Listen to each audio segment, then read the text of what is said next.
Do me a favor, if you guys can hear my audio, hit me with a number three. To everybody, I'm glad you guys are here.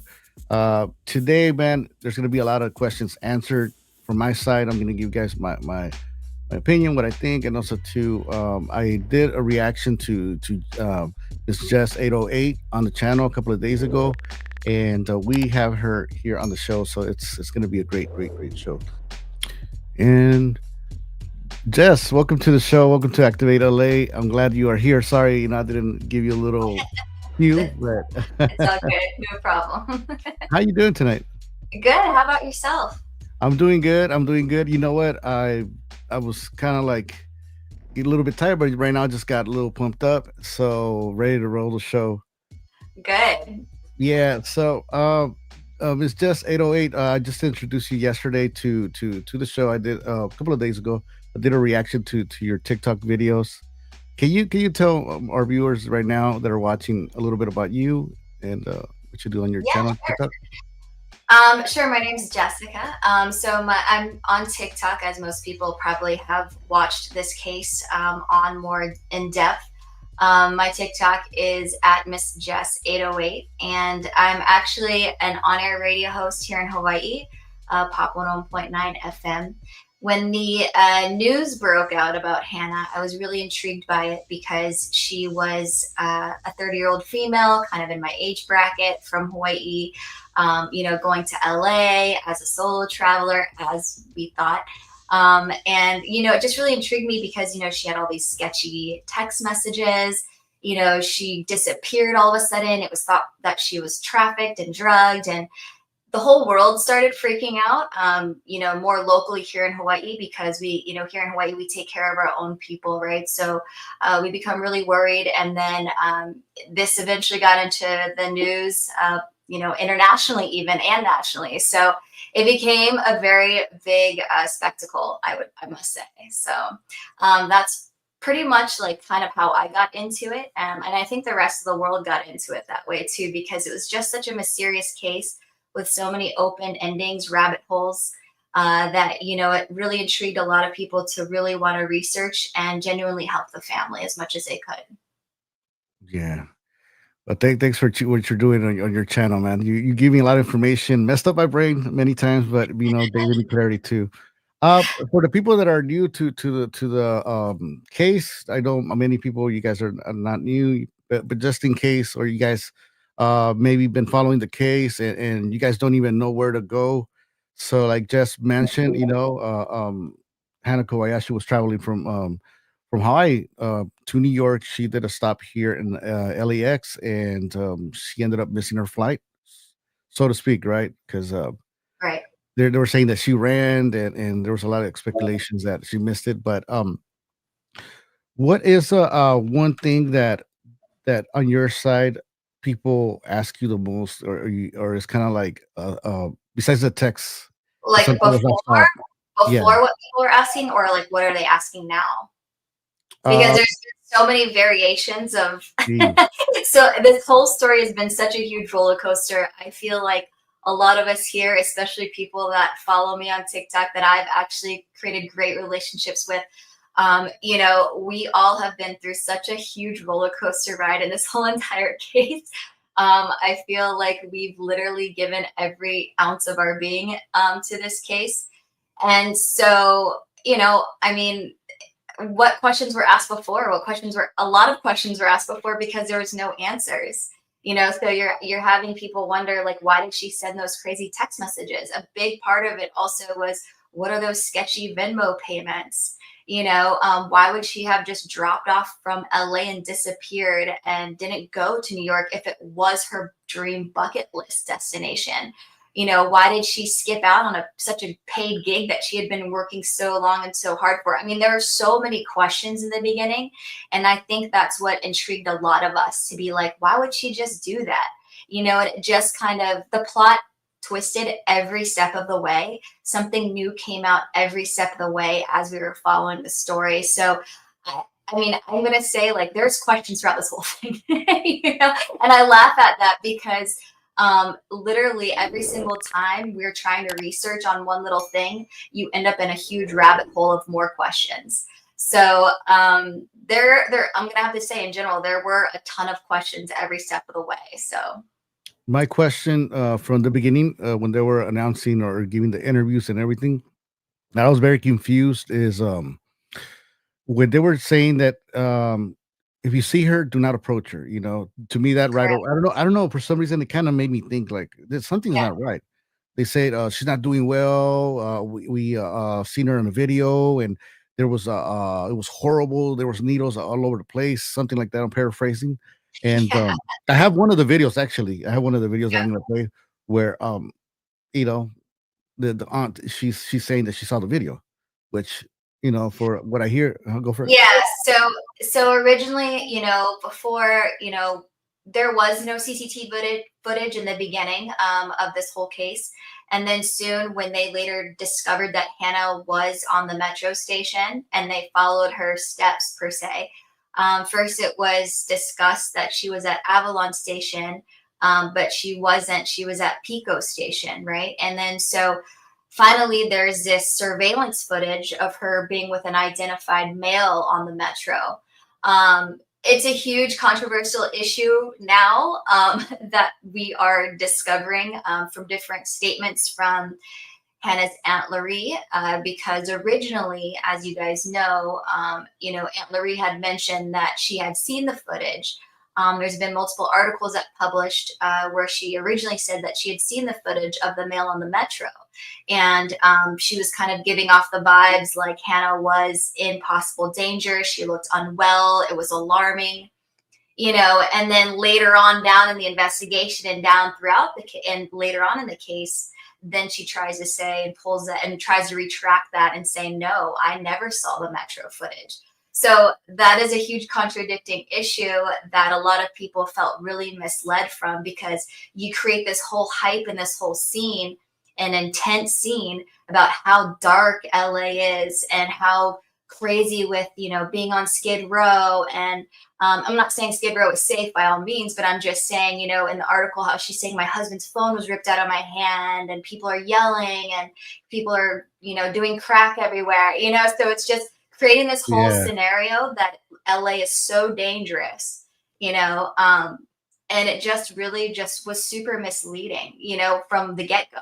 So there's a lot of holes in the story, and in one of my TikTok videos, I kind of explain and I break down the contradicting statements, that have been placed, so we're kind of geared up towards like Hannah's being trafficked, Hannah's being drugged, we're such a tight-knit close family, like this would never happen, she's never like this, she never runs away, that kind of thing. mm, So you're creating you're creating the hysteria, you're building up the drama, right, per se, to yeah, the public, to create this huge massive awareness and like hysteria and craziness and chaos for people to now be on the ground searching in LA in completely dangerous areas, people that don't even know this girl, supporting the family on foot, around homeless shelters like yourself, going yeah, up and down the train station. Avalon is not a safe area. And then Pico Station, you're in downtown LA, yeah, it's super late.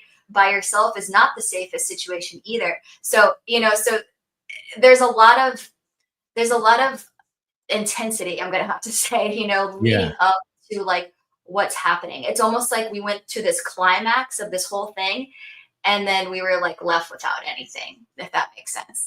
Yeah.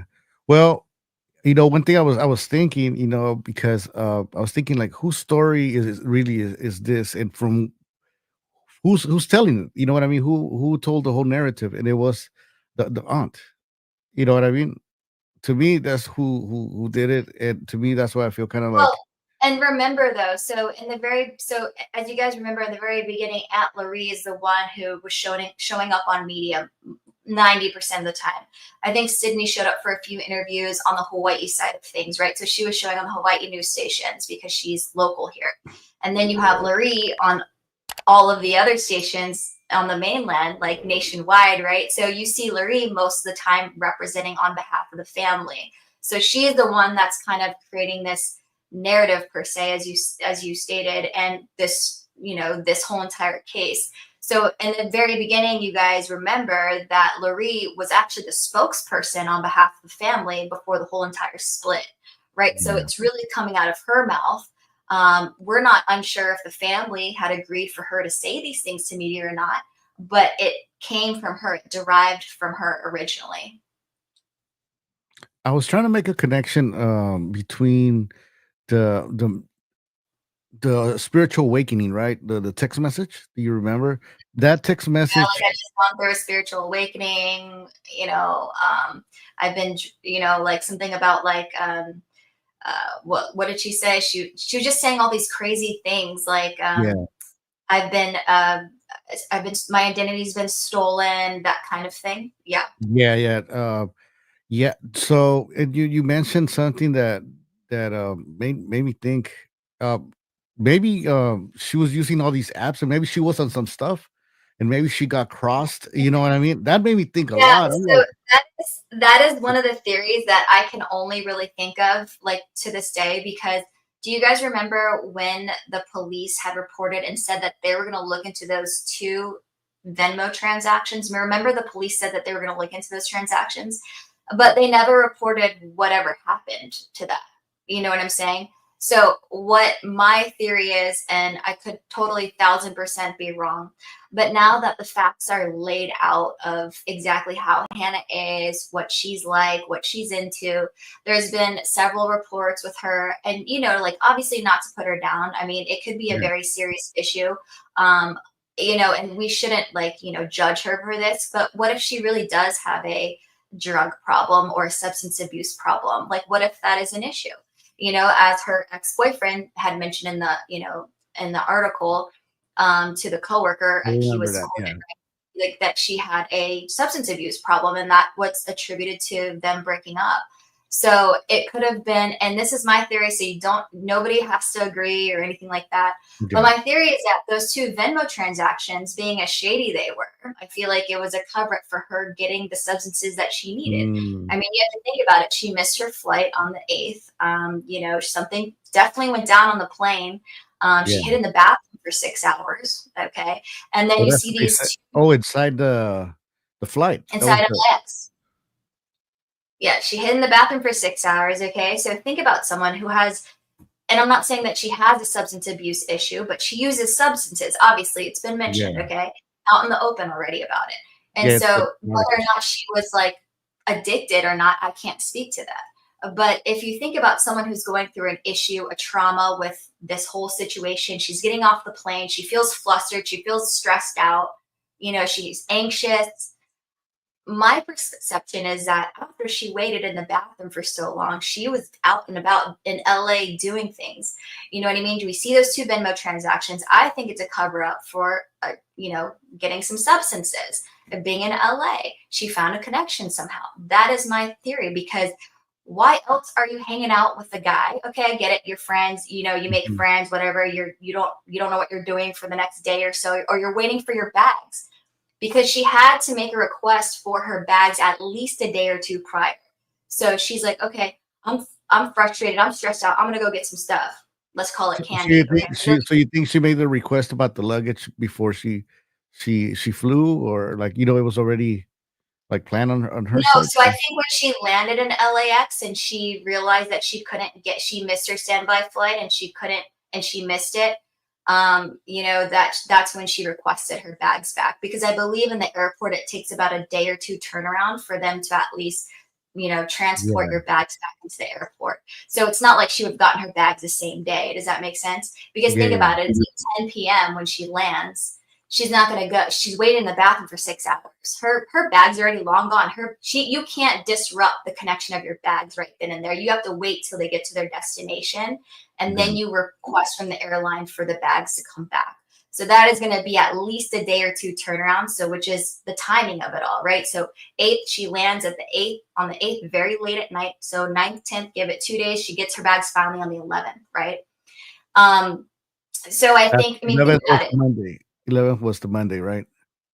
Correct. Yeah. Yeah. So when she got her bags. So think about it. So she's out at this train station super late at night, spending the night with some random dude that she met that's helping Yeah, that's her or whatever. It could have been her connection to get candy, and if Yeah. you're on stuff, you're out at the middle of the late at night sleeping at a train station. It just seems like you just don't know what's going on. I mean, as a 30-year-old woman, as she has been described as well traveled, you typically don't do that kind of stuff. That is Yeah, not you typical. don't know. There's yeah, So I feel like, she was kind of out and about with this dude, just like being high and like doing whatever, yeah. um, and just getting over like whatever she was going through. And that is why on the 11th, we see all of those strange freaking texts because she's high on He's something, you know? yeah, she says about the a spiritual awakening, and Yeah, that's and then and I was telling people is that if you're doing too much stuff, you're sometimes people get paranoid as a side effect of doing too many substances or too much substance. That could be a side effect, and her being paranoid, saying, "Oh, my identity is stolen," but I have my ID and passport. Like she's not thinking clearly, So she's definitely, I feel like, on a different level than a sober person, if that makes sense. she was tripping, you know what I mean? And whatever she was going through plus that, and then being in an area or city where she didn't know nobody, and, Yeah. you know, I mean, like I mentioned to you earlier, San Diego, in a way, it's, it's similar to LA in a way, I don't want San Diego people to get pissed off or LA people. No, we're not. But there's a lot of cool people, you know what I mean, that you meet randomly at concerts, places, day parties, parks, and they welcome you. West LA, Santa Monica, Culver City. We got a lot of hipster people, you know what I mean? That they're cool, that they're like into the spiritual stuff, Sure. DJ, beach parties. They welcome you back to their house, you know what I mean? Keep on partying, But cool. I just feel that if she had an intention to go to New York, she wouldn't have put herself out so far, at least as far as the Grove. It's 40 minutes away from LAX. Why are you going to go wait for a standby flight for 2 days all the way at Grove twice? She had to have been staying around that area or just lollygagging out and about with this dude, just high on life, doing whatever she wanted to do, Matrix style.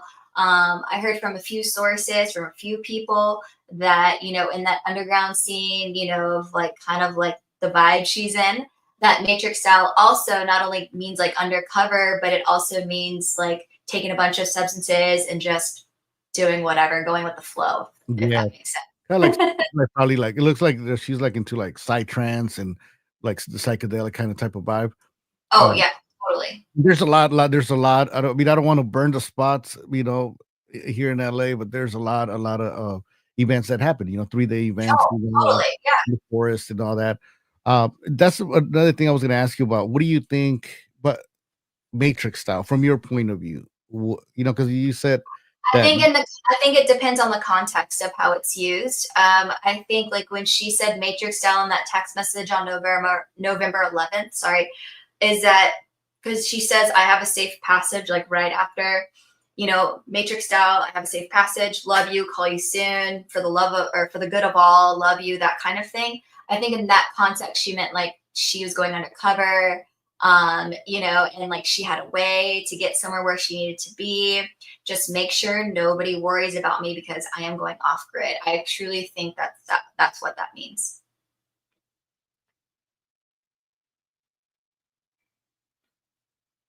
make sure people Did know, it? you know what I mean? Okay. Sorry, That I didn't was know. Okay. Oh, do you want me to go back on the message No, or no, no. I thought it. I'm sorry. I thought it was probably buffering on my side. Maybe it okay. was my. Yeah, so I saw that message, that's from the other app, Signal, I think you mentioned that it's called, and where she says, I'm gonna go, Matrix undercover Matrix style, just, tell people so they don't worry." Um, when did they post that screenshot? I don't remember seeing that. That was actually, I think that was grabbed off of like some news source, but I think it was also circulating, through TikTok too as well.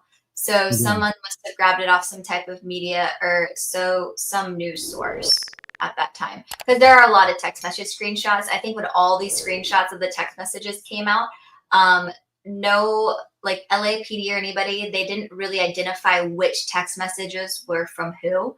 yeah, And that could have probably been kept for privacy or proprietary reasons.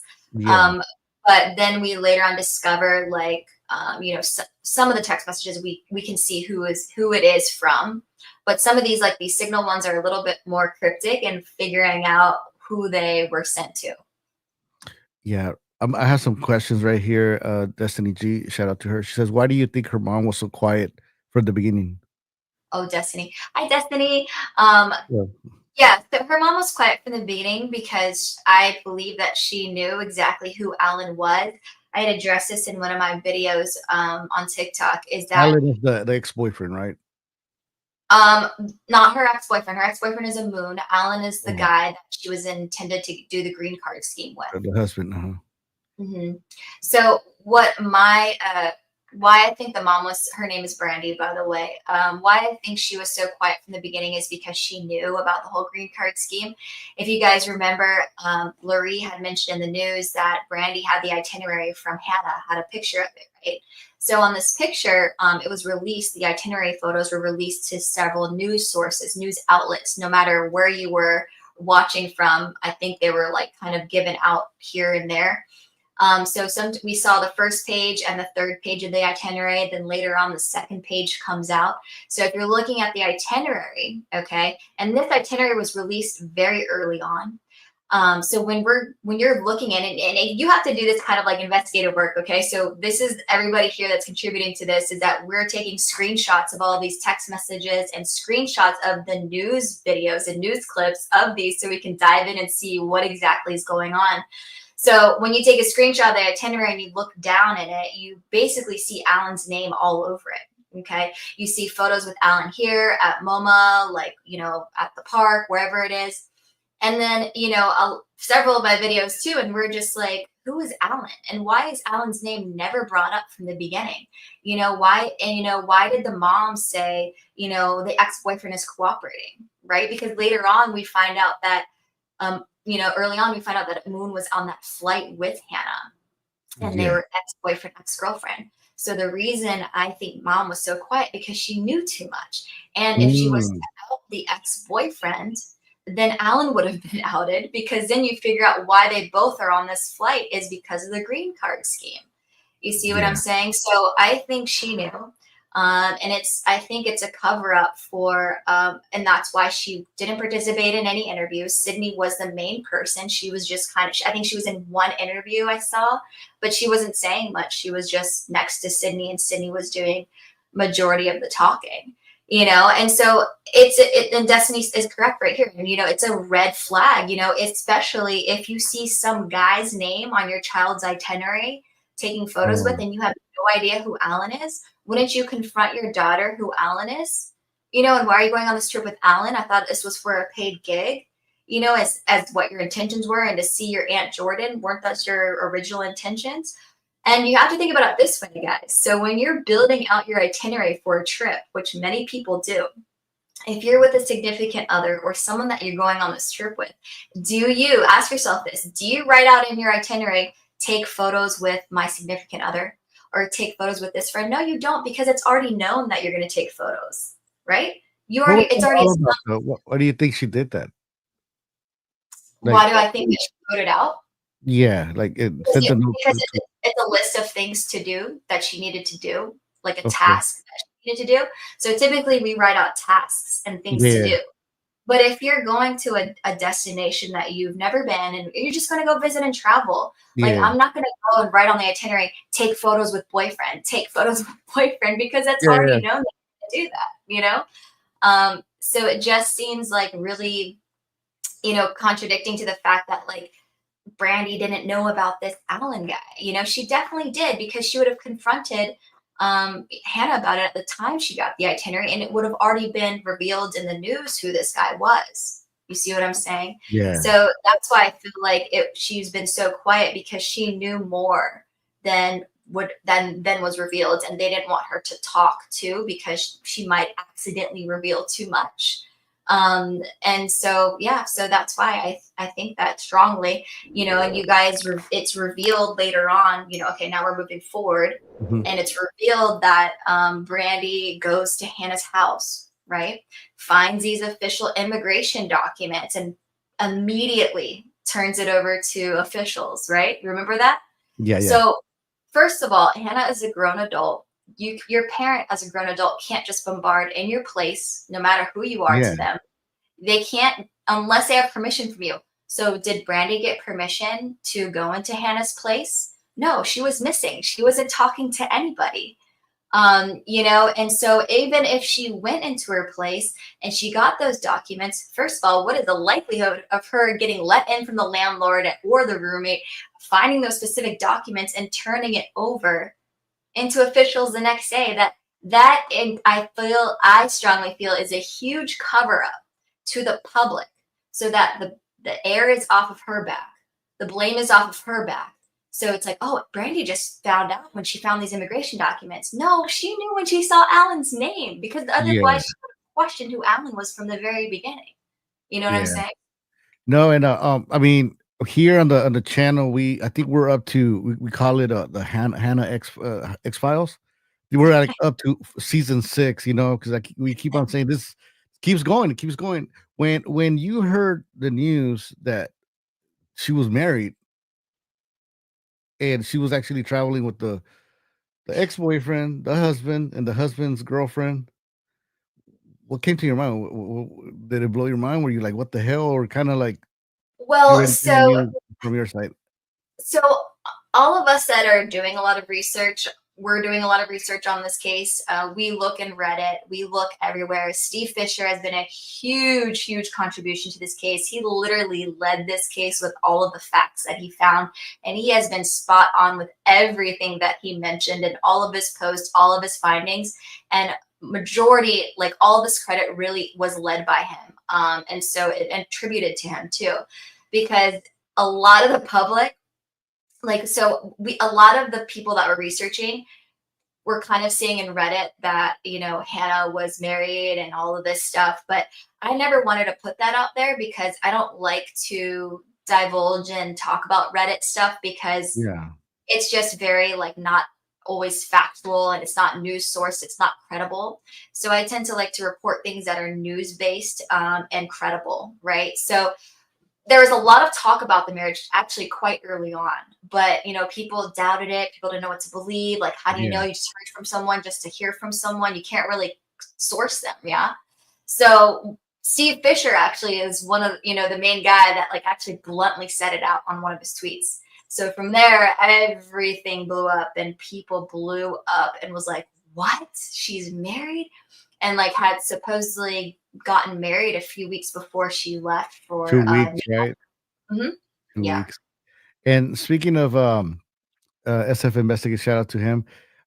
He actually they went against him for a bit there because they were telling him to lay off the family, back off, and whatever. yeah. Um, why do you think the aunt told him to back off? I mean, you already know you're like advanced, right? I'm asking questions Well, for the she people here in told the chat. she told Steve straight up that she wanted to control the narrative. We all Mm, know that she wanted now. I really, and I honestly have, like, the biggest heart for the aunt. Especially in the very, very beginning. I was talking to her. We had a positive relationship together. And I genuinely, along with all of you guys, thousands of you, everybody that were, like, on her side to find Hannah and make sure that she was safe, because we were so scared for Hannah, initially thinking that she was drugged and trafficked. yeah, And so with Auntie Laurie, all love to her, but you know, like I tell people, like, when we're doing a case and we're investigating a case and we've been so invested, we feel we've been emotionally invested. We're mentally invested in all of this, physically, because we get so tired from it. But like I was just saying on my live before, and I was like, you guys, we have to just leave our emotions out the door when we're investigating, because yeah, even though you talk to the family members, even though you feel like you get to know them through social media, you don't. What is in social media is just for social media. You don't know yeah, what goes on behind closed doors. So when we're actually looking at the case, we're looking at facts. And like I said, all love to Auntie Laurie, but facts are facts. And I'm sorry if I'm going to have to call her out on things that were contradicting, but I had to show her, or not her, I'm sure she watched it, by the way, but I had to show the public why people felt so misled, why people didn't trust certain people in the family, and facts are facts at the end of the day. So we have to leave our emotions out the door. So, and especially that goes on for any missing case. It's just like, watching your favorite TV show. I mean, and being a fan of a celebrity, like you feel like you get to know them through social media. You feel like you have a relationship True. with them, just like your favorite on-air radio hosts. Like you feel listen to them every day. You feel like you know them. You get to know them, even though you've never met them in person, but maybe you've talked to them a few times. But it doesn't mean that you're like friends, in real life with them. So you got to take everything with a grain of salt. You know what I'm saying? So yeah, so I think from the very get-go, Laree definitely really spun the narrative her way, to create the scene, and the hype for all of this. And you know what? I'm gonna give her a little bit of benefit of the doubt here. If you get to talk to Auntie Laree, she's very passionate. Okay, she's a very passionate, high energy type lady. Okay, she's very expressive. She's really good with her words. I mean, she's in social media, PR, whatever, her whole thing that she does. Mhm. She's really good with her words. She's really good at putting things together. She's good at what she does. I'm not going to take that away from her. So now you take that, her skills and that, her journalism, her communication skills and that, and you put it towards something like this. She's going to be good at it. She's going to be honestly, genuinely really good at it, and making people believe what she wants them to believe. Yeah. It's just yeah, yeah. She I don't know, man. Like I don't think she's a bad person, and I think she wanted to do well and everything, but I think she could have said something better to the people other than when she said that Hannah's gonna speak on her own terms. Maybe on her side, Aunt Lori should have like gave us like a Yeah. little bit more, you know what I mean? Because we Mhm. we gave her a lot, Yeah. sleepless nights. I mean, I remember getting off of work and thinking Yeah. Yeah. about the kid. Well, You know. sorry, I didn't mean to stray away from your last question about Steve Fisher. Sorry, I got it kind of got into a Oh. tangent with that. So when I spoke to Larry about that, I actually asked her. She said that in the beginning, while they were on boots on the ground, in the very beginning when they were all there in the search in LA, it was very chaotic. It was crazy. Ryan was overwhelmed. Everybody was overwhelmed. I think Steve Fisher had shown up, at LA for the search. And this is what she told me. Okay. So she says that, Steve Fisher had approached Ryan, at the time and, probably like, was trying to tell him who he was and maybe offer his services. But I'm not sure if Ryan was like, I don't think Ryan would be a mean guy like that to just be like, no, we don't want to deal with you or work with you or whatever. I think he was just so overwhelmed. He's like, okay, yeah, I'll call you like if I need you kind of thing. Because you guys have to remember this was very early on in the case when like literally she was just reported missing. So I think in the Yeah. beginning of the case, they were relying on LAPD efforts before they went out and got money to, spend money on a PI, if that makes sense. So I think they were heavily relying on LAPD to really help them with the case in the beginning. But later on we see that Steve Fisher, I love Steve Fisher. He's amazing, but sometimes I feel that he can be a little harsh, but he's very blunt. I mean, and I'm sure he's obviously great at what he does because he is blunt and he's direct and he's to the point. And so he got a little offended by them not wanting his help in the beginning. So maybe he kind of like, did it for the drama, No, with people. But he did it for the passion, just like us. Because he came back. Remember, he's like, I'm not gonna be involved, whatever. And then see, oh, I know I said I was gonna leave the case, but yeah. they had everybody messed up Matrix style, I guess, That's right? but that's what makes me laugh, at him or with him is because he had been saying that, oh, I'm stepping away from this case. It's too much. She's obviously like missing on her own. And then you see the next day he's like back in the grind again, talking about Hannah and the family. And then he pulls away and then he's back again. So I feel like he's kind of a comical character in that sense too. Question, right?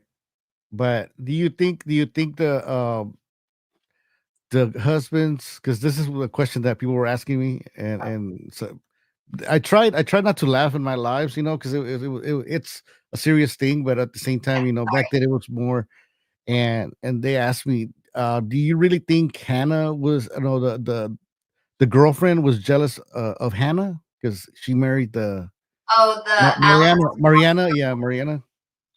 I mean, it was mentioned that, like, Marianne, was jealous of Hannah.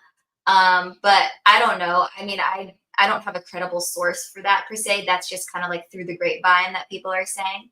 But obviously, we see that something happened on the plane, right? So for Hannah to not continue on to New York, so there had to have been some tension. I feel like maybe like things got too serious for all of this. And, maybe Marianne got jealous the fact that like Hannah was going to marry Alan, her boyfriend, and like for money, like really, like $30,000, which is a lot to a lot of people. I mean, to me, it's a lot of money, but if she's taking $15,000, I mean, how long is that really going to last you?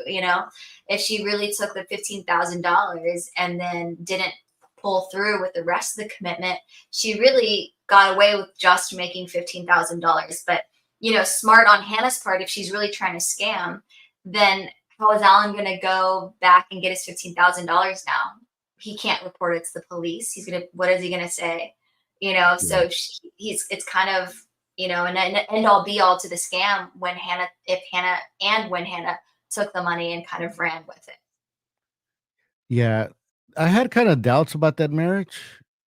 And the reason why is because if they really stole that money from her or the state, you know what I mean? Like wouldn't Alan run the chances of getting deported too? I mean, he had a loose thing, right?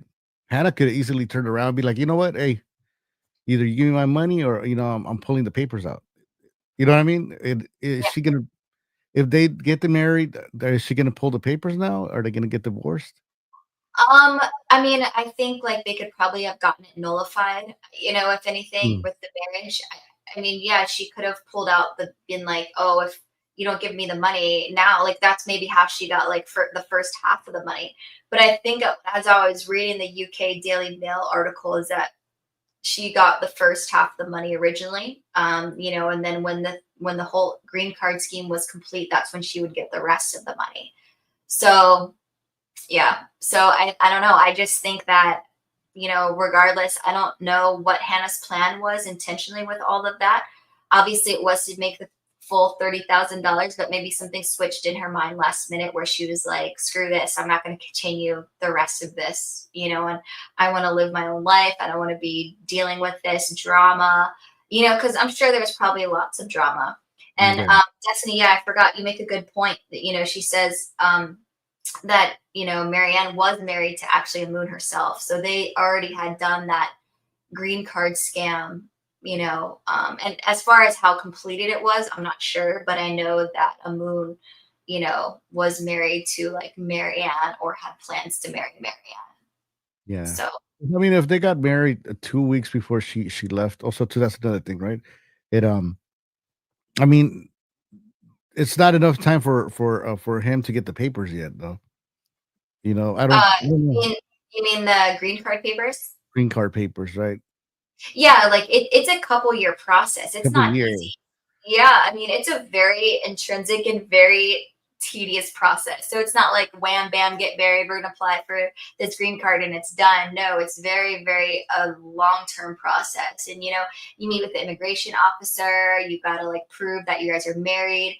It was mentioned of why Hannah made this second Instagram account originally was so that she could have proof of like photos of, her with Oh, Alan, okay. because the Instagram, the immigration officer is going to ask for those things. They're going to see like they want to see photos of like you after getting married, like what you guys do, your lifestyle, things like that. So that's kind of a small, minute thing, but also you have to kind of be well off to actually commit to getting this green card. Yeah. Um, because it's been said that Alan's family is pretty well off. Oh, Obviously, for all of this, you need someone to sign off on this when you do a green card scheme, yeah. like someone A close, like a sponsor. relative. Yeah, you need a sponsor. Yeah. Yeah, sponsor, exactly. So you need a sponsor for this. So I mean, there's multiple people that are involved if they are going to be doing this, right? So there is a way, Yeah. obviously, that it's getting done. We just don't know how. And we obviously, this is kind of like just breaking the surface of a possible huge green card scam ring that's going on in Maui. We just Mm, don't know. because Hannah was approached, as the coworkers had stated in the article, they were approached by this woman, and this woman, offered the coworkers even to do this, but the coworkers didn't want to do it for 30 grand. One of them stated in the article, like, okay, maybe if it was 300 grand, yeah, but I'm not going to do it for 30 Yeah, grand. you get caught, you go to jail. Yeah. Yeah, exactly. You're risking your freedom. Yeah, Maybe, and once you're in jail, I mean, shit happens in there. You don't, especially if it's like federal. So yeah. yeah, oh man. Uh, I was gonna ask you something and it slipped my mind, man. Yeah, and Amy makes a good point there too. She says, yeah, maybe she didn't realize how much work it would take to Mm, commit getting this green card, and have to deal with Alan for like 2, 3 years, and the ex, and like anything could happen, and like you're gonna be stuck with these people for 2 to 3 years, and if they're already having drama, she probably was like, I don't want to deal with this. I just want the 15,000. I'll be fine. I'll just take off, because if I take the 15,000, who is it really going to hurt? Is it going to hurt anybody? Just Alan. I get the 15,000. He can't report me. Am I going to get reported? Probably not, yeah, because then he would be admitting to committing a crime. true, very, very true. It says right here, it says, I think it sounded good for her to her, and then she realized how much work it was and how long it would take, and took off with the half and to fix it. Could it be? Well, there was a video that they said that supposedly a Mexican guy helped Hannah bury the luggage. Then we see the luggage. Yeah, I That remember luggage that. Yeah, that was the whole thing. I didn't really touch on it too much in my TikToks because I didn't really have like concrete information on it. I think that originally was brought up by another TikToker. His name is Matthew Song. Supposedly, like he had talked to someone who knew, like, yeah, yeah, who yeah. seen Hannah, someone from Mexico who like seen Hannah, was like helping her bury her suitcase. Then we later on find out the word in Spanish does not mean bury. It just means that it was hidden, in the Mm, courtyard of the hotel. So yeah, so I didn't feel comfortable reporting on that because I didn't have any news sources or credible information with that. Especially, I was talking to Matthew and a few of like my followers and stuff, and I said, mhm. I don't know if I can trust that, because for that guy to release information of photos of Hannah, but he wants money and trade, then Yeah. there's some That's a sketchy lot of thing going scammers on. down in Mexico, yeah. And I was like, and no offense, like I lived in San Diego. I go to Mexico all the time. I've been to Mexico multiple times. Yeah. But if you haven't been to Mexico, then you don't know. You know what Yeah, I mean? I'm yeah, sure yeah, you've been to Mexico. yeah. You're in LA. So like when you go there, you are sold everything under the sky. Okay. Right when if you fly there and you go to the airport, you're sold that rental car 7,000 times. They want you to get this car and this car, and people are at you, trying to even get you a rental car right when you land. People are selling you everything Oh, there, yeah. and it's a hustle, it's a grind for them. And I respect that. Like, there's They nothing give you a wrong. lot of free shots, but what you don't know is that those shots they're mixed in with something because I woke up. I remember one day I had to call back over here to LA to get some money because I woke up with 3 pesos. I'm like, wait a minute, I didn't even change my dollars. They took all my money, but Oh, they don't care. yeah, Yeah, they don't care. they No, don't care. It's says worth more. Southtown says Hannah will be sponsored by Activated LA Podcast. Hey, I said it. Hey, Hannah, I know Hannah is watching. I know the family's watching. Shout out to Like, y'all. I'll pay for the interview. I'll throw in $200. You know what I mean? Like, I think radio. I think it's like 300, $500, right, for an interview, right? But yeah, it if, just depends on the station. Yeah. yeah, Hannah, let's make it happen. We'll have Jess here. We'll make the interview happen, and you won't be judged. I'll just let you just pour your heart out. um, yeah, so what was I saying? She has to Uh, be worried. What did Destiny say? I mean, I'm not judging. Mexico. Oh Uh, yeah, Mexico. Sorry, yeah. So getting back to the whole Mexico thing. So, obviously, there are grinders out there, there are hustlers out there. So going back to the suitcase thing, yeah, if the guy's wanting $5,000 or whatever it is for trade for some photos, like, I think that sounds a little sketch. I think it sounds like someone over there trying to capitalize on the situation with I'm, an I'm, American. I'm gonna raise my hand for this one because I wanted to jump in. The reason why maybe what's his name? His last name so Matthew, right? Matthew, Yeah, Matthew Song, yeah. probably he ran with it is because man, this uh, My camera went up. Yeah. Um, because dude, this whole story was so crazy. You know what I mean? It's just non-pack action, changes here, changes there. That you believe anything. You know what I mean? So when he said, "Oh, this guy in Mexico buried the luggage," I even started thinking about this theory. Okay, this is just what I thought. Okay, disclaimer. It doesn't mean it's true, but I'm like, my brain's just started going. I'm like, what about if Hannah was carrying something in the case? That's what everybody thought. She passed the case. It made it seem like it was going to New York, but in reality, it was going to Mexico. And when she did, she got off and she canceled, got the luggage back. Then and it was about like 10:30 at night. I'm like, Ray, Like they go would to like she sleep. was drug mule. Yeah, I was like, what about yeah? But see, that's the thing. That's where our minds tend to go when we don't have solutions and we don't have resolutions and we don't have the truth and we don't have the answers. So our mind is going to tend to create some type of resolution for what it is. So the whole suitcase thing was very sketchy to me. Someone wanting to give, photos of Hannah at this hotel, in trade for 5,000. I just thought that was so sketchy. So I wanted to stay away from that because I felt like it wasn't 1,000% true. It wasn't 100% true because I feel like if this person genuinely wanted to help, then he wouldn't have asked for money. He would have been like, oh my gosh, let me report this to the news that she's here. So that's just my gut feeling. I wanted to ask this question. Shout out to Lupe Granados. Uh, okay, why run to Mexico though? Why? I think that's typical. Like if you've ever lived in California, if you've ever lived on the West Coast, I feel like when people are trying to evade the law or evade something, that's the first thought in their head is that they're not on US territory, they're not on US soil, so I'm going to run to the nearest country. Yeah, Where whatever crime I committed in the US is not going to count in Mexico. But the Mexico president is he's really good. I mean, he's starting to crack down on, people that are US citizens that are running to Mexico to run away. They are cracking down on that a lot. But I think that's the first thought a lot of people think that, to go down there. But you don't know why run to Mexico. We also don't know if that was a quick change of plan for Hannah to change her plans to go to Mexico. So if you think about it, she crossed the border November 11th, November 12th, right? yeah, And literally, it was a month. She was there for a month before she was discovered. And true. whether her passport pinged back is when LAPD said that they would tell people, like if she crossed back, right? Then it would maybe be up for investigation of her case. But we don't know where she was for a month in Mexico, what she was doing for a month.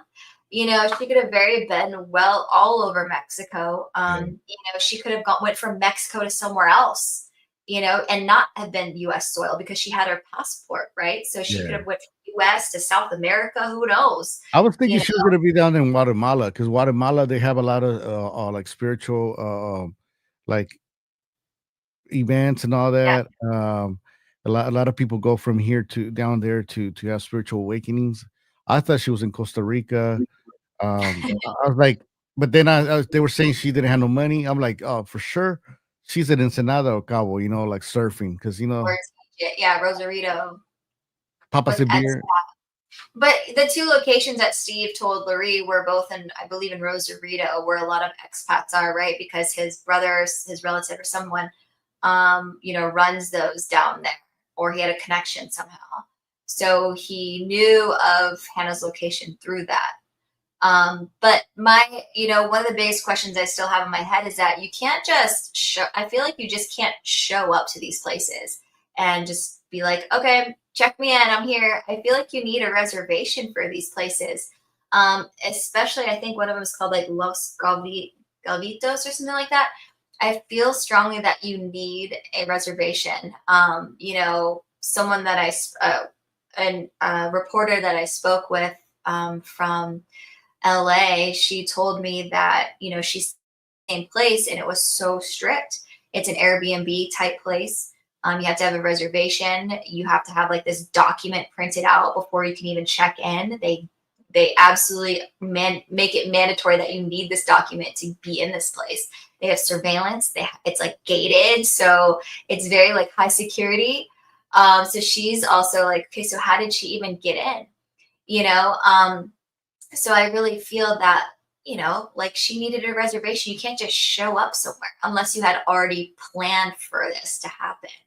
And whether She maybe, had to had help yeah, because she had to have had help, and especially if she didn't have her phone and her phone was left in LA, yeah, did she have a burner phone? Did she have someone that she was on the ends with? Did she have connection to Aunt Laurie who helped her book it? And it just all boggles my mind because then, Aunt Laurie says to Steve, like, I'll be in Mexico in a week. How do you know you're gonna be in Mexico in a week? How do you know that Hannah's not gonna be out of Mexico by yeah, then? Like, why are you going to wait a week when you're already in Palm Springs?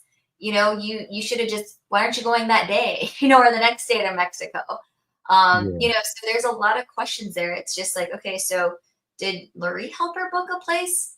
Because think about it. Remember the text message that I brought up about when Hannah spent thousands, right? Lori said she spent thousands of money on a hotel in New York, right?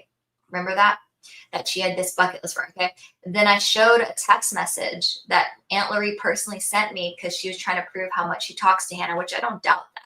But she sends me a text message, and in that text message, Hannah says, "Hey, have you heard anything back from the Brooklyn stays?" This was November 2nd.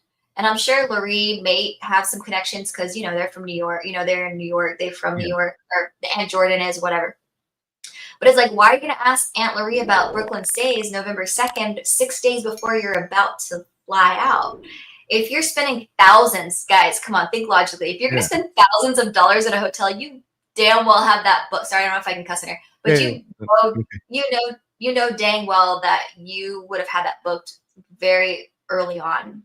Especially if a moon, now they're changing their plans. They have this plan, they were broken up, they planned this trip together originally, as they say they did, right? So wouldn't they have booked a hotel together or had that place at wherever they're staying together? But now we learn that Amun is staying with his sister, right? All of a Mm. sudden he's staying with his sister. So did they make this whole thing up that they were going on this trip together, or no? They were going on this trip together to do this whole green card thing. They weren't going together as a couple because they had already broken up, right? So I think that she's reaching out to Lurie about Brooklyn Stays because she had no place yet. Why else would you reach out to someone if you didn't have a place booked? And typically, those places that are very expensive, you need a reservation in advance. Yeah, you Why are you do. going to wait? And even if she booked, like right leading up to this day, I mean, I don't think that would be likely. If New York was the bucket list trip, she had this plan, she had a whole itinerary written out. She had no hotel written on there. No hotel written on the itinerary. Do you remember I didn't that? think No about that. hotel written on. So why? So she didn't write a hotel name down because she didn't have a hotel. If she had a hotel, when she says check in on her itinerary, she would have wrote that hotel name down. I believe that. Yeah, Southtown. I laughed. I didn't laugh at what you were saying. Southtown said P Diddy helped her, so I was kind of like Oh trying to hold my gosh. laugh. Yeah, uh, man, there's a lot of stuff that I want to ask, but she had to know somebody, and I'm gonna tell you this much. I've been to Mexico, not only like Mexico, my parents are Mexican, and I've been down to the south of Mexico, not middle and all that. And Mhm. me myself, I speak the language. I speak, the slang, the way they speak Yeah. it, over there and everything. And I would not, I wouldn't go to Mexico just like that with no nothing. You know what I mean? I Nobody had to that know speaks somebody. the language, like at least if unless and she doesn't know the Spanish language at all, really. So Yeah, unless she like went around with Google Translator or like some app and was like trying to translate, but even that, like, you know, it's a cultural thing. And correct me if I'm wrong. Obviously, like you're mhm, Mexican, so you correct me. But I feel like if you know the language, they're going to be more comfortable in helping you. If yeah, you with don't the know the woman. language, you're looked as a complete foreigner, and they're going to be able to take advantage of you, Oh, they're gonna be right? like, oh wait, I can, that's a nice little watch right there. Yeah, That's, that's a exactly. that's a nice little suitcase right there. Yeah, exactly. So that's why I even messaged Loree when when she was heading down to Mexico, right? I was like, make sure you take someone that can speak the language at least, or an official, a Mexico official that can help you guide your way to there safely. You have a huge RV going into Mexico. You know what Dude, I that's mean? that's calling attention. You know what I mean? Yeah, Yeah, you take that RV over there, you come back if you're lucky with the steering wheel. You know yeah, what I mean? absolutely. Unless you parked at the border and rented a car there or walked across yourself, you know? Yeah. There's a little bus you can take, from there, San Isidro, and, I used Yeah. to take it back in the days, when I was a teenager, and, they drop you off at the station in, Revolution, and then from there, you can take another Gosh, one. Revolution Avenue. Where's my Club sound? Animale. I remember Club Animale in TJ. Yeah, don't go over there now, it's not Don't go over there. You do not want to experience that. yeah, See, that's what I was also telling, my friends and people on TikTok too. Like I used to go to TJ as a dumb college kid because you could drink, and if you were yeah. underage. And like me and my girlfriends would go and we would park at the border and cross, Oh, over yeah, you know what's up, yeah. would walk across and then we would take a cab, over to Revolution Avenue just as girls. So dumb, right? So dumb and Yeah, naive. But we would party like all night and come back at like 3, 4 in the morning. And yeah, I'm realizing like later on in life, I'm like, wow, we were such idiots. yeah. And it's not safe at all. It's not. Not yeah, but those people there, they kind of take care of the tourists. They know who's a college Yeah. student. They know, you know what I Well, I think mean? it's a lot better now. Like when I went there, it was probably over like 20 years ago. So Oh, okay. Good times, yeah. those good times. Yeah. So let me see right here. Oh, I was gonna say the reason too why people are mad, like at Aunt Lori or just the whole thing is because you mentioned this actually. I'm reading my notes right here. You know that they kept changing the story and all. And what to say one of my favorite quotes? Well, behave woman rarely make history. She likes the quotes. She loves those quotes. She loves those subliminal messages. And I don't know if you noticed on the last on one of the last posts she made on Instagram, she edited the whole post. Why do you think she keeps on like editing those posts? Because she's seeing everybody's comments. She's seeing everybody talk about it. She's getting backlash for it. And so she's like, and people are putting her in check. People are putting her in place. So I feel like she's like, oh crap, maybe I shouldn't have said that. So maybe I should just revise it and then revise it again where it has absolutely to do with nothing about the situation that I'm in, you know? Yeah. Because she doesn't want any more heat for it. So as you guys can see, she's only responding. She's only responding to people who want to collaborate with her Mhm. on a Spotify playlist. I mean, look at that. Like, it's just, are you serious right now? Like, is that a priority right now? So it's just like it just pisses people off. To be honest, it really pisses people off to the core because it feels like people, it honestly feels like she's ignoring everybody when we were all giving her attention for a very long time. We had her at the top of the pedestal. We were looking for her. We were worried about her. We cared about her. And then now we're trying to be like, okay, we put the attention on you. Okay, where's your attention to the public now? Yeah. Like we want the answers from you. Like we want the truth on, what's going on. And, she if she was any type of human being, I feel like she would feel some type of guilt, you know, but maybe she's trying to figure out a way, to kind of tell her story without looking completely stupid, to be honest. Cause it's like, okay, well, if so back up to like what I was saying, right? When I said, oh, she probably did these crazy Venmo transactions for candy, for substances. And how would she admit that to the public? Think about it. Put yourself in her shoes. Would you want to look like a completely inadequate person and say, "Oh my god," and get blamed for because let's just say my theory was true that I was high off of my mind, went Yeah. to Mexico, she would get the worst scrutiny ever. So if we were her, like you got to think about it. Would we admit that? Would we admit if we had a substance issue to the whole entire public? Probably not. We'd probably be so shy about it, and we want to Yeah. keep it secret. It's a personal thing, right? So Or she that's could why I try or to she avoid could it. flip it, right? Probably she could be like that. She could use that as a I have a thing problem, for candies. I need help. I'm sorry. Yeah, she could admit it, but she probably won't because a lot of it seems like her personality is the fact that she's very self-centered, as we can see this, because she hasn't addressed the public once, thanked the public once, or talk really about her father or anybody else in her family. She hasn't even said anything. She hasn't even said thank you. If she wanted to, she could have said thank you, Auntie Lorraine, for looking for me. She didn't even say that. It's almost like, we're in Hannah's world. It's Hannah's world and we're just living in it. That's what it feels like. You know what I mean? Yeah, that's what it is.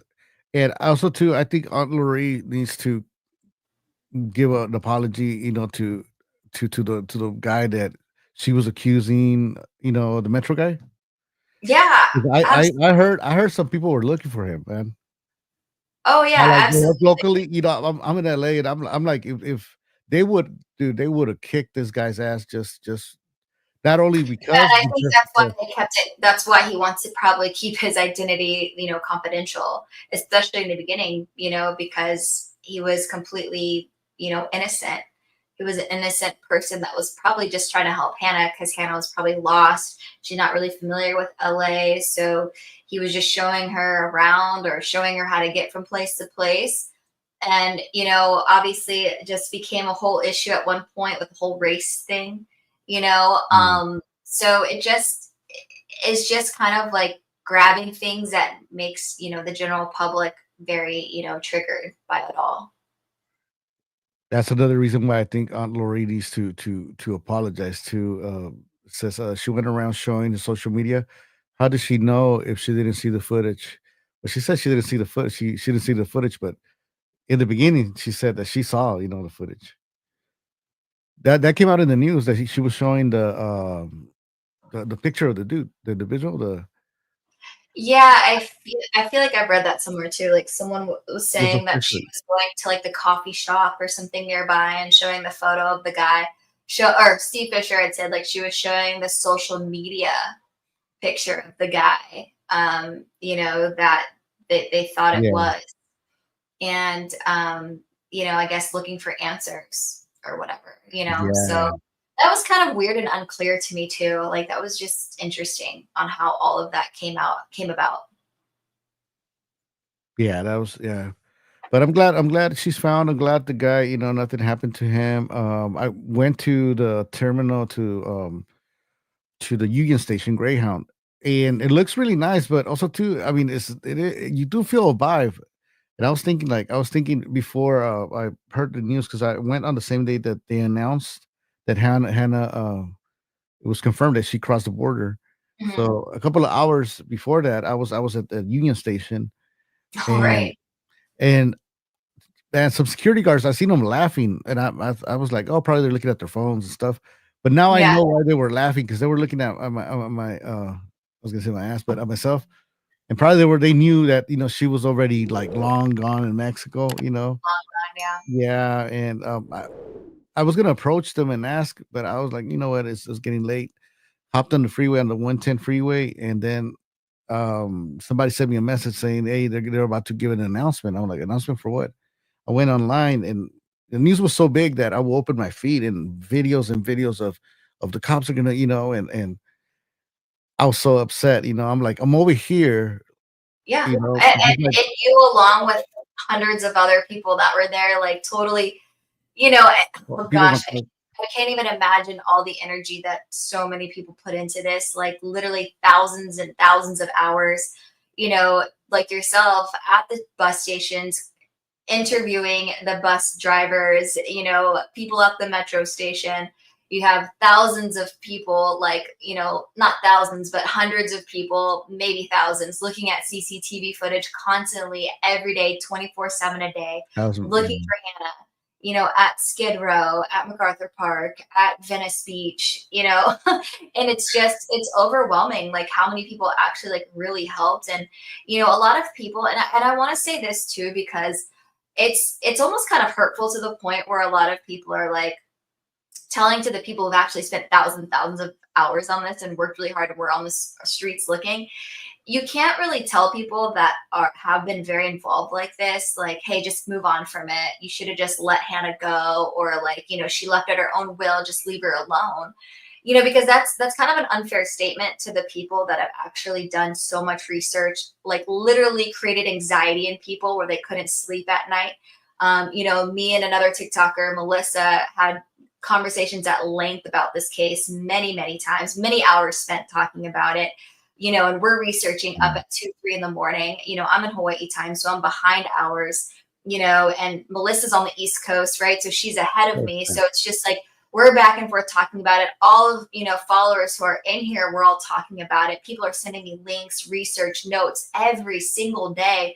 And it gets very overwhelming, like to the point where like I had no relationship with my boyfriend, and it was really sad. I mean, it was really sad because you got to think about it. So people that have not spent any hours of researching and any hours on foot being part of the search groups or anything like that, I really feel like people who are saying that, you really don't have, a say in it on what you think about us getting over it.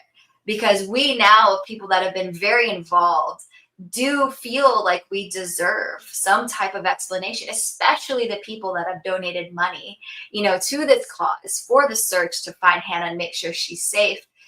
So I feel like we are owed that, to the very minimum of things, and it really just breaks my heart that, like, Lori was one of the ones on the boots ground running, spending sleepless nights and hours hand in hand with all these volunteers on, the phone with me, with I'm sure 100 other people worried about Hannah, and so she knew how hard we all worked for this. She knew Yeah. how hard we all looked for Hannah.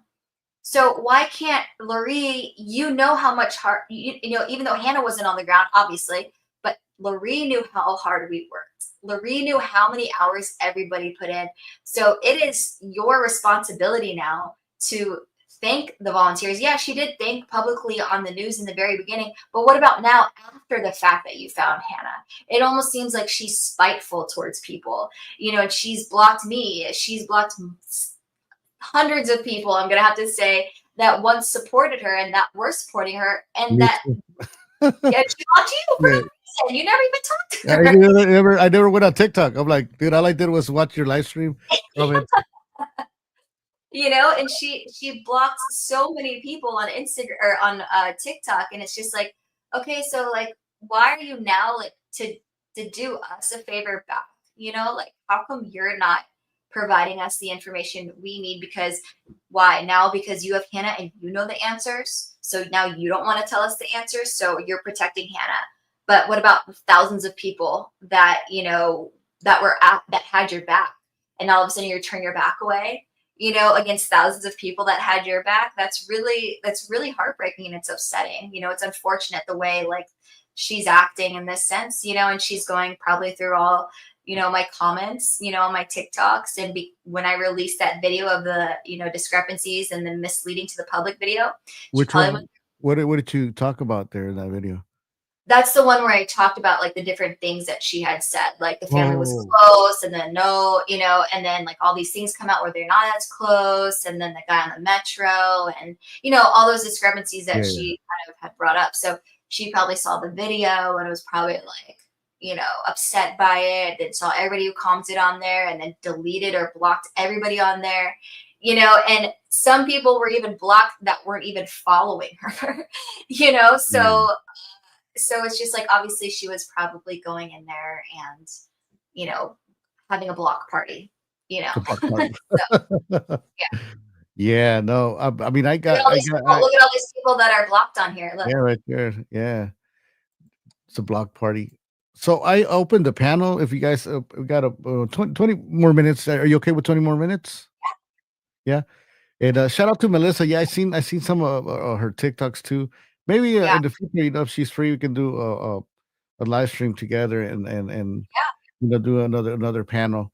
Uh, Yeah. if you can contact her, I'll send her a message. Yeah. But She responds really good on TikTok. I know that for sure. She'll totally respond, I'm pretty sure. yeah, I was so invested in this case, still am. And like you said, here at my house, also too with my lady, I felt bad. I feel bad, and I try to like I'm every day like, hey man, you're focused on this, you know what I mean, but you need to focus over here too, you know what I mean, because it's like it doesn't matter what you try to do, like there's nothing new, and every time you get information, it's the same little information, and it's the Yeah. video. We saw it on video, but we can't release it. We can't talk about it. So I'm like, you need you need to stay focused over here too, Yeah. Base Dorian says because I was questioning her and Hannah, she's Oh, blocking anyone asking questions. Yeah, I mean she's blocking facts. If you think about it, at the end of the day, we all have the same questions based on the facts that we see. So we see in the news articles, for example, that she says she's seen like the footage, and then she says she doesn't see the footage, or she hasn't seen the footage. There's many things that are very contradictory to what she says then, now, and now, and it continues to this day. So it's like, what it's so hard to believe something that is so contradictory consistently and frequently. And what I feel that makes it hard on the public is that I was just telling some people today, and I said, sometimes, like, not everybody is going to be caught up on every single detail of this case. That's fine, obviously. As much as me and a lot of people are very invested in research in every little detail, not everybody's going to be like us. I understand that. So sometimes you might hear things in some news one day, and then sometimes you might miss a few details and then hear another part of the news. Maybe you're part of the group that heard that she saw the metro footage, and then now maybe you're part of the group that didn't hear that she saw the footage. You know what I'm saying? So then it causes a huge disconnect in the public and in the community as well, because now we're internally arguing about what is right and what is wrong because both sides have been misled, if that makes sense.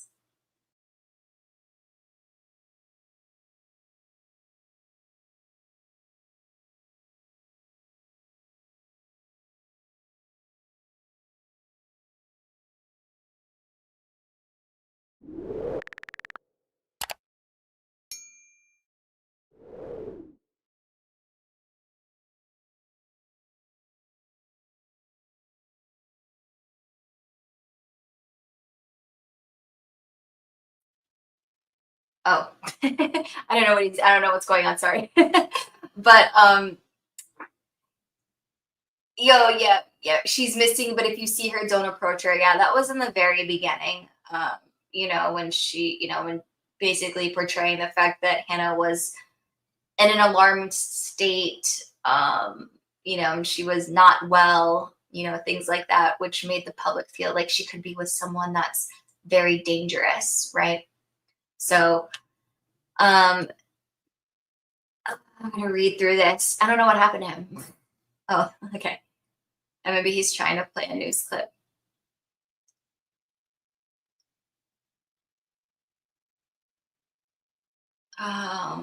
Sorry, I'm scrolling up, guys. okay. Yeah, you can't hear me, huh? No, Can I you hear couldn't me? hear you. Okay. No, I was Oh, saying, if you can shout out your YouTube channel, because you're moving from TikTok, you're moving your videos right now. yeah, so if TikTok gets banned, if you guys are on YouTube, obviously you guys are. You can Yeah. follow my YouTube channel. It's at Pauhana Podcast, at PAU space HANA podcast. Pauhana means basically like happy hour in Hawaii. So Oh, Pauhana Podcast. I don't know. There you go. Pauhana Podcast. oh, there you go. There you go. Yeah. Make sure you guys head on over right now to or open another tab and then head on over, subscribe because she's gonna have more details and everything. Um, so I wanted to play this video. Let me see. And 'cause people were asking me for it, and some people were calling me a liar, but A liar. yeah, you know how people are. What's up with that audio? Oh, come on. Well, I guess I'm gonna have to share it in the chat. And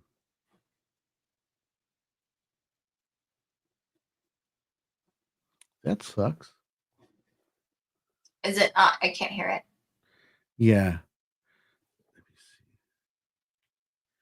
Oh well, I'll post it with the edited version, but Okay. this is What was the lie, or what was the supposed lie? oh where Aunt Lori speaks and talks about says that she saw the footage. She saw the let me see. I think I can do it. Oh, you have a clip of her saying that she saw it. Yeah. Let me see. Well, yeah, I mean, people were calling me out on that too. That that's saying that she said she didn't see it, and that's one of the contradictions again, like that the public believes, right? So, like, first, originally, the public believes that Lori did see the footage, and then later on, if you're just catching up to this whole case, then you're gonna think that she didn't. He wasn't alone. Her aunt Lori Pigeon says. Yeah. There you Yes. go.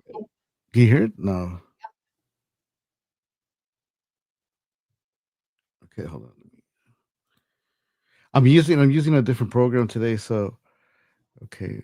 It's the Matrix. Matrix, I like that. Yeah. How fitting.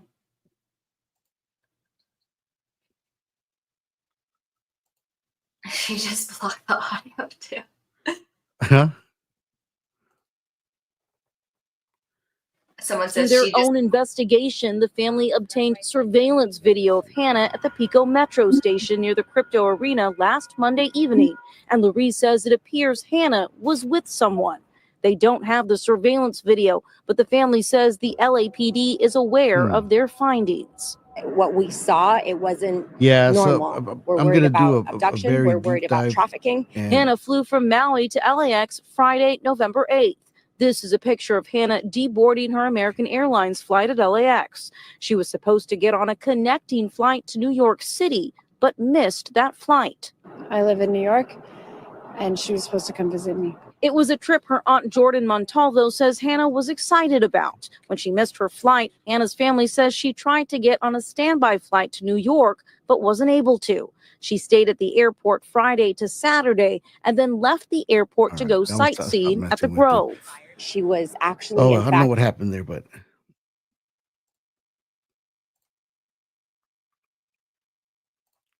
okay, yeah, they can hear it. Okay, so people can hear it. Okay, so let me play it then. All right. Family of a woman who vanished after missing her connecting flight at LAX is desperate to find her, and tonight they're asking for your help. They filed a missing persons report with the LAPD, and police tell us they are investigating. NBC4's Darsha Phillips live near LAX with more on this for us. Darsha? Yeah, Colleen, it has been 1 week since Hannah Kobayashi's family have heard from her. Tonight, her aunts, uncles, and her father have flown into Los Angeles from all over the country to search for the 30-year-old. And they tell me that they have reason to believe that Hannah may be in danger. Posting flyers and trying to retrace the steps of Hannah Kobayashi. Her last known sighting was in the evening Give me a quick second, of Monday the 11th. And she wasn't alone. Her aunt Lori Pigeon says through their own investigation, the family obtained surveillance video of Hannah at the Pico Metro station near the crypto arena last Monday evening. And Lori says it appears Hannah was with someone. They don't have the surveillance video, but the family says the LAPD is aware of their findings. What we saw, it wasn't normal. We're worried about abduction. We're worried about trafficking. Hannah flew from Maui to LAX Friday, November 8th. This is a picture of Hannah deboarding her American Airlines flight at LAX. She was supposed to get on a connecting flight to New York City, but missed that flight. I live in New York, and she was supposed to come visit me. It was a trip her aunt Jordan Montalvo says Hannah was excited about. When she missed her flight, Hannah's family says she tried to get on a standby flight to New York, but wasn't able to. She stayed at the airport Friday to Saturday and then left the airport to go sightseeing at the Grove. She was actually, in fact, at the Grove on Saturday. She plugged her phone in. She spoke with an employee. She seemed great. He said that she was lovely. Family believes Hannah spent the night at the airport Saturday to Sunday, and on Sunday she went back to the Grove. She was captured in the background of a picture. On Monday, her family says Hannah began sending strange text messages saying someone was trying to steal her money. They believe she was at the airport when these messages were sent. Then all contact was lost. Her phone went straight to voicemail. She would never want us to go through this. She would absolutely give us a phone call. The family learning that she All was right. spotted on Sorry surveillance about footage that, at y'all. the Pico Metro station last Monday. That is where they posted dozens of flyers today. So what do you think is find next? her Should and I just give whoever up on she the is whole with. case, or The more that we can get her face out there, the more we have a chance to get her back. But Hannah, we love you. We're right here. Now, LAPD not saying much about the case, only confirming that they are investigating. Anyone with any information on Hannah Kobayashi is urged to contact law enforcement. Live tonight near LAX, I'm Darcia Phillips, NBC4 News. I mean, I think everybody is going to choose when they decide to kind of get over and give up on this case. You know, and I think a lot of us are holding on to it still because we've just invested so much time already into this, and we want like an end out of this. We want an end result. And I think a lot of frustration lies in the fact that like we're not hearing anything from the family to address the public about it. So I think that's why like we're still trying to fight for that, you know, from the family at least, like, hey, we need some closure with this so all of us can freaking move on. Because, you know, like it's hard to, you know, when a lot of people tell a lot of us that are invested in it, it's like, just move on from it, move on, blah, blah, blah. It's just like, no, we've spent so much time in this.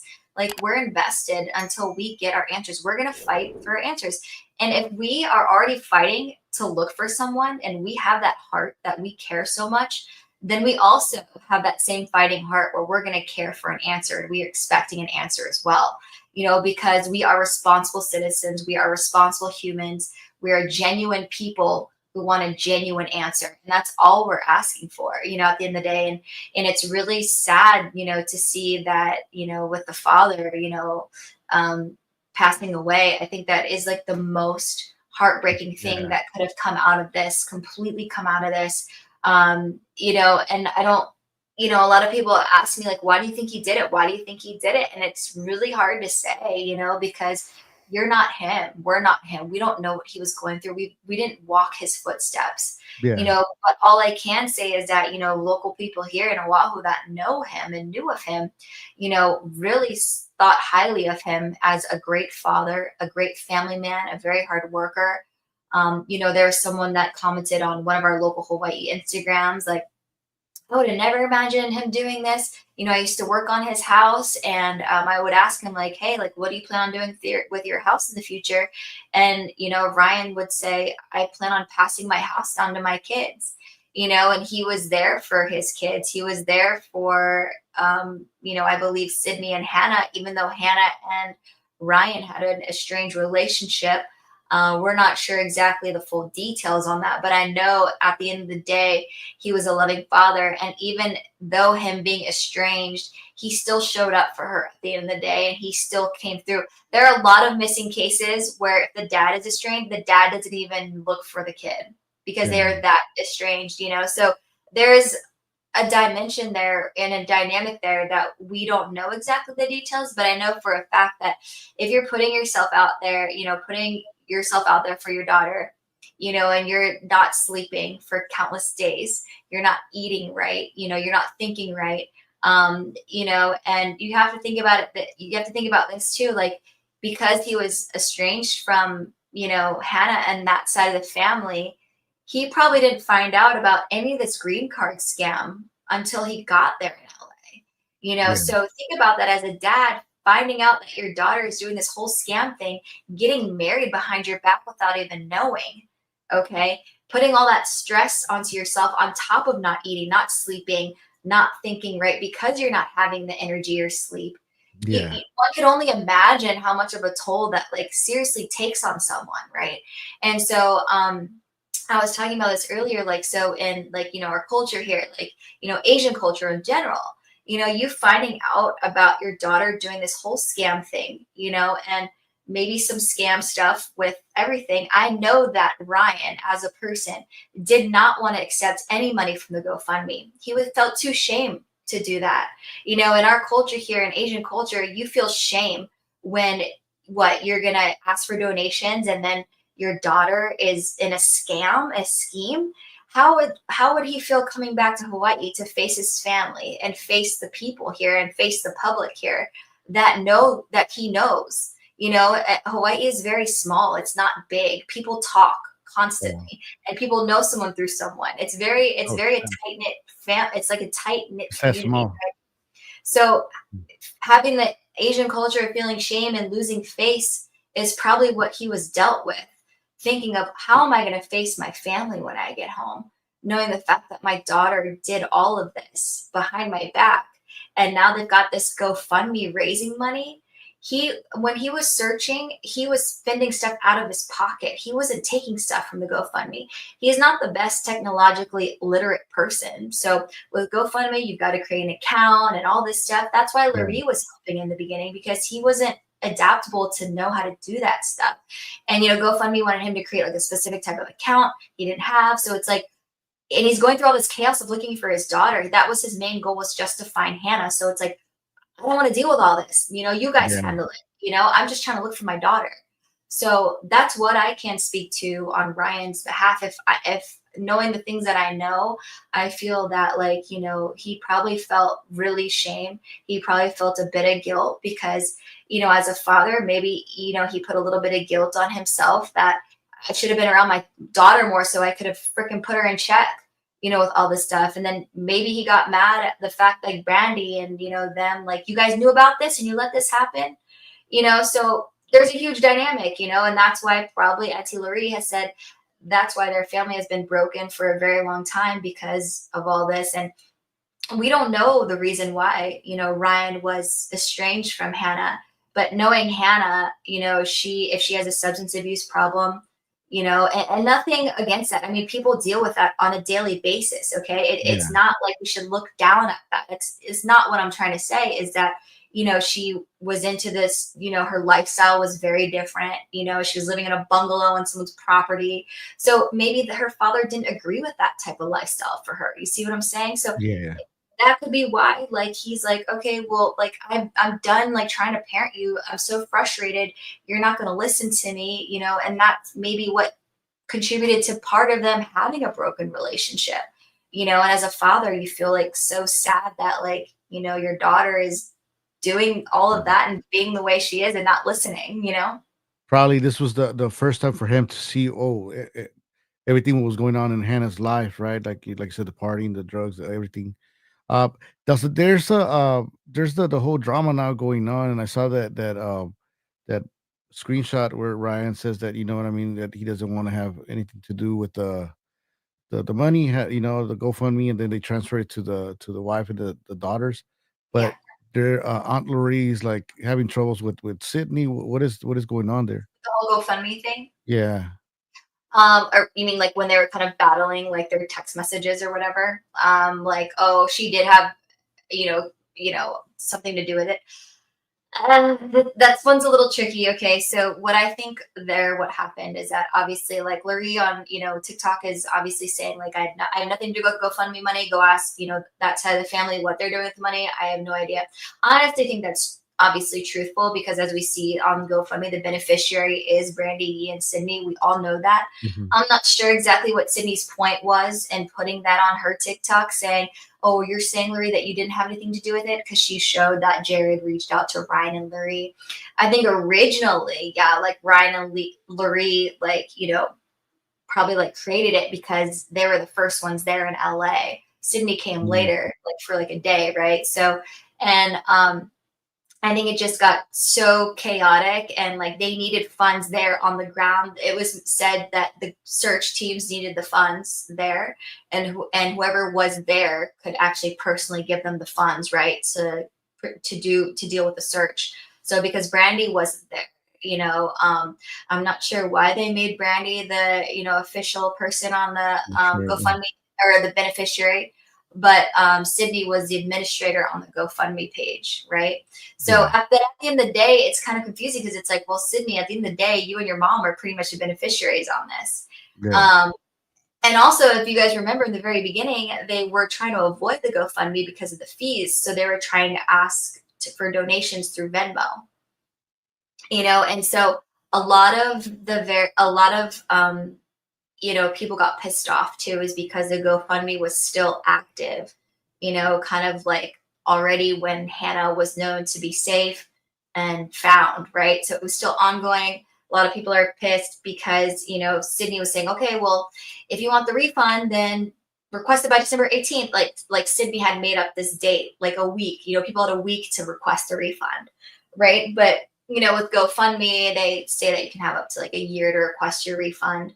And so with that being said, it's just like, okay, well, Sydney, like if Hannah's found, if where are the funds going to, you have to show people where these funds are going to. I know you had mentioned it in the description of where the funds might be going to, but you should probably, and I even recommended this to her when I talked to her. I was like, to get people to stop talking, make a dang Excel spreadsheet and itemize what you plan on using the money for. Yeah. So that way you can just clear it, cut dry, to the point, and just show people what the plan is. Because if you're just typing in like a little paragraph of what it's going to be used for, people are going to speculate.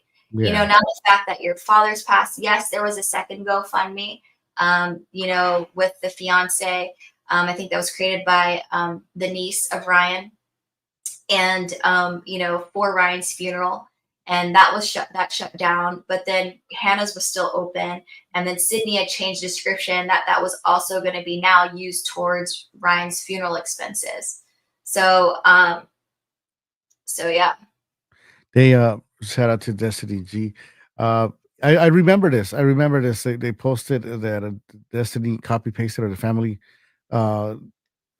information. That was I was kind of like. At the same time, I don't know. It was so much things going on left and right, that I was like, okay, but no. Me in my case, I was for the family keeping the GoFundMe, and also to the girlfriend, like the go to GoFundMe. I understood why get a GoFundMe for her, because maybe they live together. You know what I mean? It was his fiance.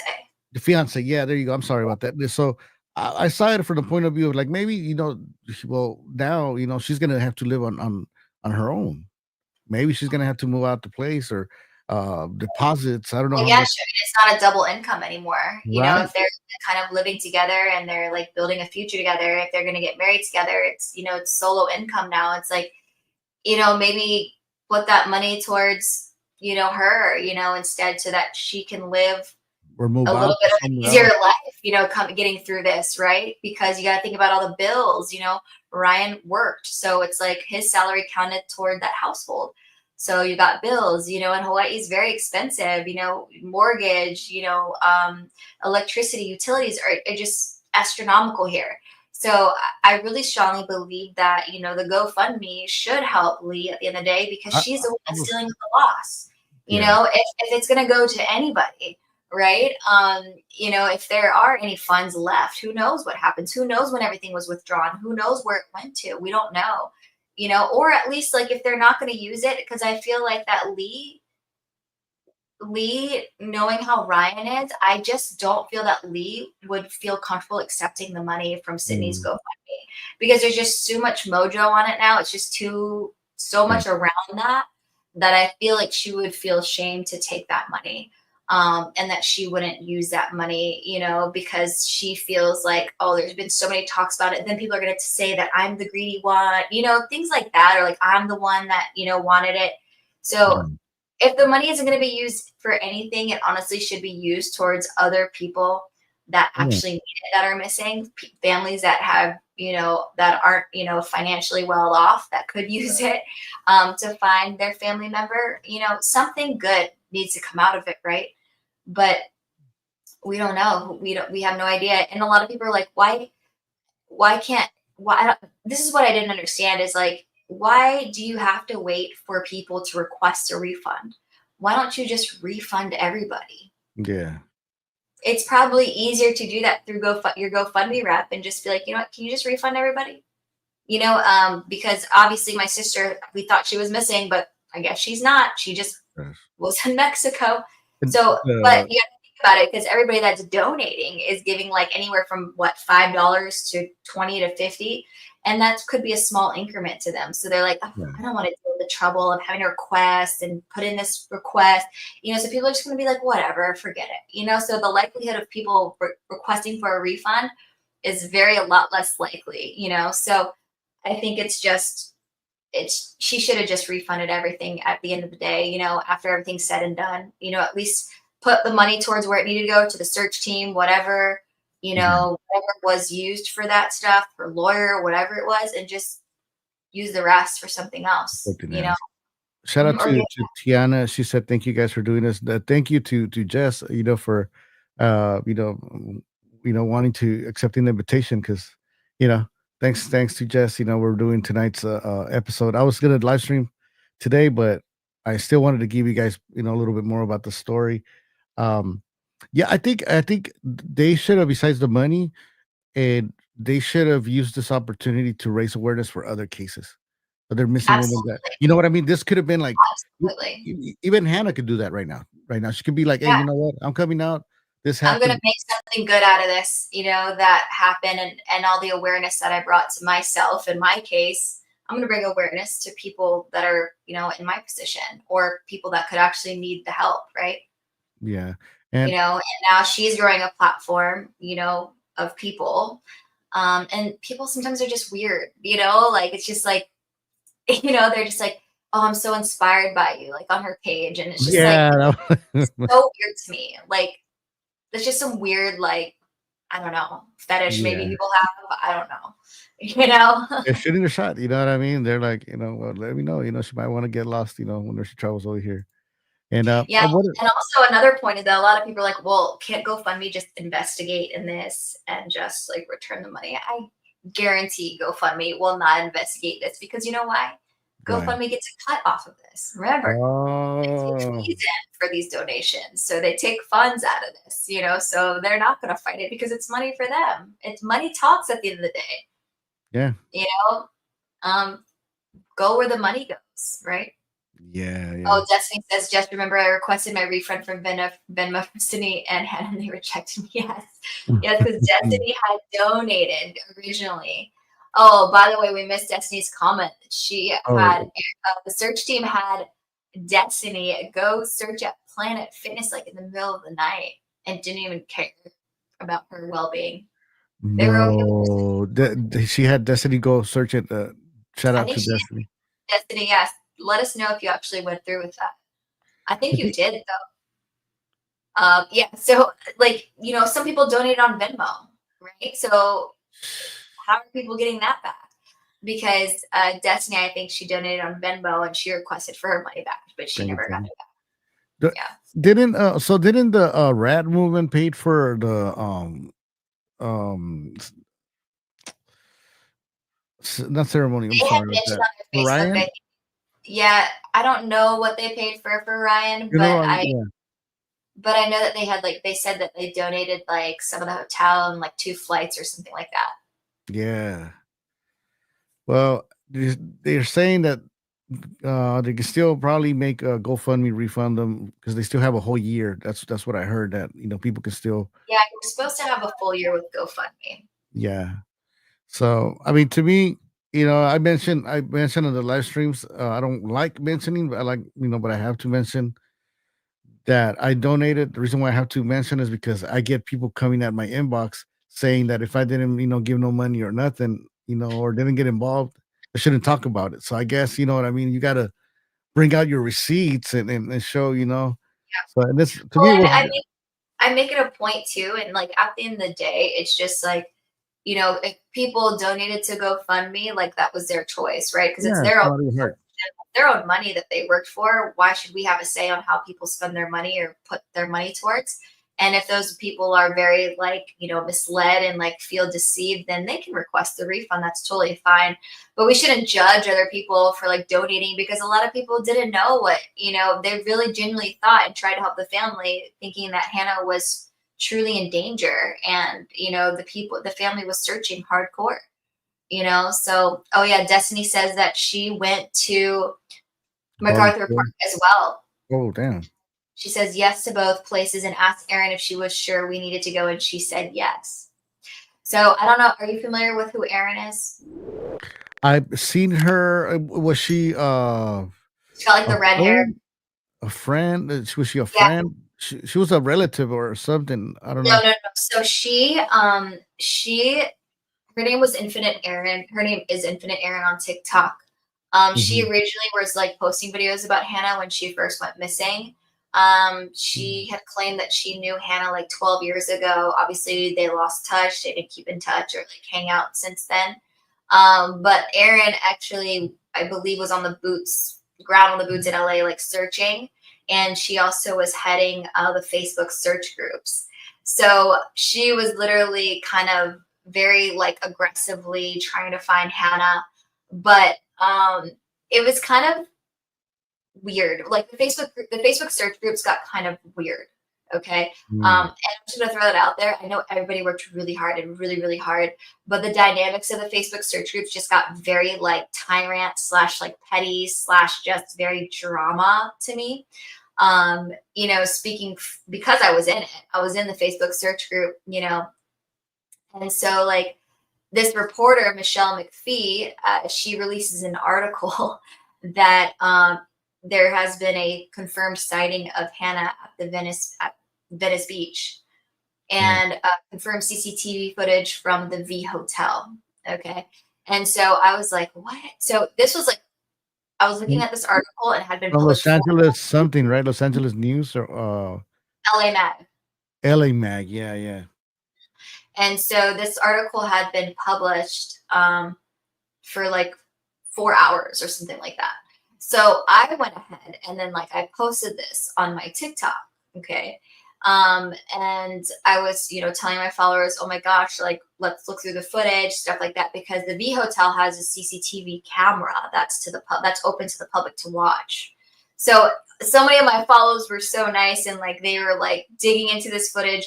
We were looking hour by hour from like the 4 p.m. hour, I think, all the way at night. And Dang. so we found a clip of, you know, from this footage. I think Amy helped me too. Amy, shout out to Amy. You know, she was Okay. looking at this, you know, with me, and we saw this like person like running, like jogging on the boardwalk, and it looked exactly like Michelle McPhee because we looked at Michelle McPhee's Instagram, we looked at her body build, we looked at even down to the shoes. She was wearing like these same exact bright yellow shoes that were in this Instagram that she was wearing on the boardwalk. And then in kind of later down when she's on the boardwalk, you hear in the background of the clip, Hannah, like she's yelling out, Hannah, Hannah, Hannah. And so then the person kind of veers off the camera, goes down to the pier. And it's just kind of weird, right? So then it's just like, okay, well, did Michelle McPhee like make up the fact that like there was confirmed sighting, or did she see who she thought was Hannah and then just put that out there, like to post that she was, you know, she was confirmed CCTV footage. So later on, as we figure out, obviously Hannah had already been in Mexico. So she wasn't even in Venice Beach at all, you know? So she puts out this article, you know, saying that she saw this confirmed CCTV footage. Long story short, I had posted that on my TikTok. And then I went back to the Facebook group and then I saw someone had pointed out that I made a TikTok about the Venice Beach thing, her article. And then the Facebook group got all crazy What saying, the hell? oh, she just wants to do it for clout and attention. And I'm like, What no, the? girl, like I'm genuinely looking for her. So I'm putting out information. Yeah. What are you talking about? And so I was like, this article came out 4 hours prior. If you were researching, then you would have seen that this article came out. And so they were just going at me, like at my throat. Really? Yeah. And I was just like, okay, this is That's messed up. ridiculous. And then I was like, I'm just trying to help. I don't know what your intention is, but I'm just trying to help. So it almost felt like people were like fighting for like the trophy of finding Hannah. Does that make Yeah, sense? like who was the first one? Yeah, it felt kind of like a battle. I'm like, this is crazy. And then so eventually they kicked me out of the group, along with many Really? other people that were looking to find Hannah. Genuinely, like Melissa was kicked out eventually. Mm. A few other people were kicked out. A lot of people were kicked out in the very early on. You know, obviously comments were being turned off, you know, on Facebook posts. So it just got really sketchy, you know, and just like really not truthful. I feel it was just very not like how do you say it? Just basically just not, transparent. It just felt like the being in this group was just not transparent anymore. And I just feel like people became very petty over everything. And I'm kind of glad that I got kicked out because I did not want to deal with any of that drama. My main goal was just to research and find the data and spit the facts out. So. No, see, yeah, I noticed those groups. I mean, I was in the group, and I would just go here and there whenever I had the chance. But I noticed that they were just, whenever somebody will post something, they'll get mad, or if you didn't post or whatever. And the moment I noticed that they were deleting people and everything, I'm like, you know what, I'm just here for the information, so I'll just. Yeah, a lot of people came to me in TikTok too, and they're like, "Hey, do you know why that they're not accepting my requests? Because like I'm in LA and I really want to help, but they're not even like letting me join the group." So they won't even let at some point a lot of people join the group just because people wanted to help. And I just found that that was just so strange to me, like how like you have all these people that want to help, but then like why are you denying them of helping? And the fact that these groups were private, why do you have to be private to join it? So we're screened. Every single person is screened. Why? Why do you have to screen people if they're just trying to help? I get it maybe for privacy protection issues, but like if this is already public as is, why do you care if people want to help or not? I mean, like, why do you care if people want to join or not? You know what I'm saying?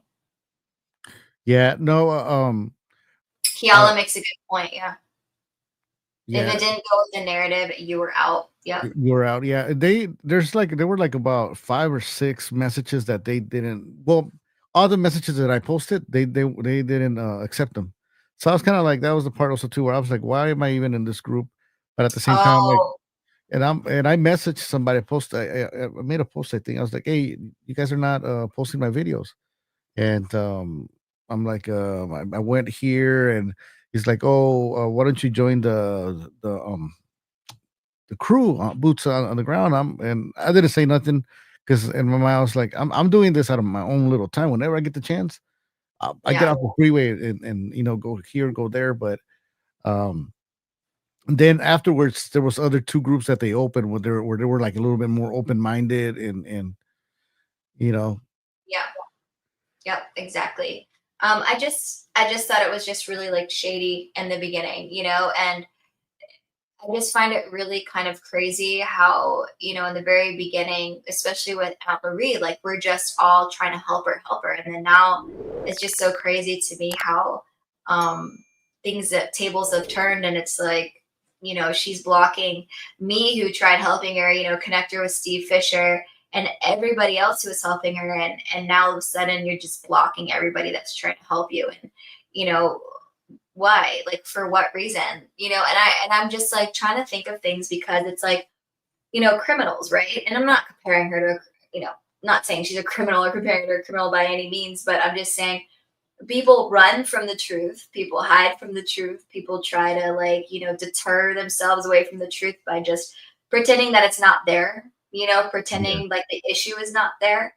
But there's literally thousands of people that care about this case. So like, I don't know what she's expecting to do. Just, feeling like this is going to be swept under the rug. This case was about to be moved on from literally 2 weeks ago when they stopped posting anything. It wasn't until when Hannah sparked the controversy again and the speculation again when she posted on Instagram again. yeah, Literally, I felt like this case would have been dismissed under the rug, you swept in the rug, hands clean, whatever.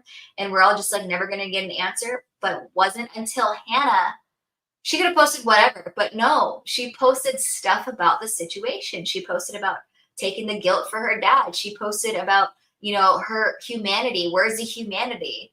And she posts this such like, and like such a negative vibe to her comments about, positioning these questions on the public, like almost as if she's not taking accountability, but like she was blaming the public for doing what they did. You know what I mean? And it's like, no, girl, like you need to ask your family what they did. Like if you have a problem, you should ask your family because your family really put it out there. Like you were in such crazy danger. oh yeah, like she was So trafficked. don't put these questions on us. We've asked all the questions already, so you need to answer some questions, So yeah, so that was kind of like an interesting situation how she, and what really bugs me was the fact that like, do we not have any humanity anymore? I'm like, girl, the reason why we have humanity is the very reason why we were looking for you. Because none of us know who the heck you are, but yet we're out here looking for you. What do you mean we don't have humanity? Do you Yeah. have humanity? Come out and say something if you have humanity. You know what I mean? Imagine if she would have gotten lost while the fires would have. That's one thing that I was thinking, man. She would have had all kinds of people going crazy. You know what I mean? It Oh would have yeah. been Oh, she got lost in the fires. like around this time. It Oh would have been yeah. crazier. Oh Imagine. God, that would have been chaotic. That would have been super chaotic. Hopefully, maybe the fires would have told her, "Nah, you should have gone to New Yeah, York." it's like get out of here. Yeah, no, but man, was thank you so much. We're getting close to the hour. Anything you would like to add on? I have so much stuff. I can keep on going, but I know we literally could, but I mean, this is honestly, guys, been like what she went missing. She flew in November 8th. What is it now? It's like January. I don't even know the date. 17th, something. it's been 3 months, almost 3 months. Yeah, Oh, I what's that? mean, this is November, crazy. December. Yeah, I mean, I think the last few things that I just want to say is like, I feel like something is bound to come up again at one point or another. Um, we just don't know when, but we'll just kind of just have to keep an eye on it to see like what happens. One of these days, one of them is gonna just say something. I mean, they have to. Like, I mean, they don't have to, but I feel like because they're so like social media like abled, that something is going to come out eventually. And whether or not, like, there's been talks, oh, who knows? What if Hannah's selling her story to that true crime / lawyer author guy, to write her book? Like, maybe that's why she's saying time will tell, because that I reached out to Hannah, right, on her Instagram, and she wrote me back. You saw that, right? So she's like, oh, in my time. I'm like, girl, my time is running out. So you Yeah. click, TikTok. It's going I fast. call the shots, mother. Yeah, exactly. So, it's just exactly, Beanie's correct. Like, it's an irresponsible way she's acting. She's not taking accountability. Another point I do have to make quickly is that you got to look at the character of this person. She was expected to be back at work on November 20th. So what, she's just going to be in Mexico and not call her boss and say anything that she's coming back. So she decides to just extend her vacation for as long as she wants without notifying anybody. Because if she notified her shop workers or her boss, then her boss would have had that vital information that no, Hannah is here and she's extending her vacation, right? So we're not calling her boss. You can just see the type of person that she is, very irresponsible and does not take accountability for any of her actions. So, and obviously, look, she was doing a green card scheme. Yeah. What does that tell you about her personality and her character? You know what I mean? It seems like she's just out for herself, Yeah. Okay, so this is the question I wanted to ask you in the chat too, but oh man, goddamn, it slipped. But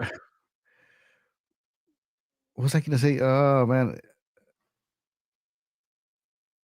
Okay, yeah, there you go. See, I have so many questions. The main question I was gonna ask you: if you were to go missing, if I was to go missing, my friends will be all over the social media, not like trying to get like hits. Maybe, yeah, some of them, you know what I mean? Because I know some content creators, just like anyone, but there was no friends that stood up or were looking for her, or you heard on the media, on social media. Why do you think is that? There's only one person, right?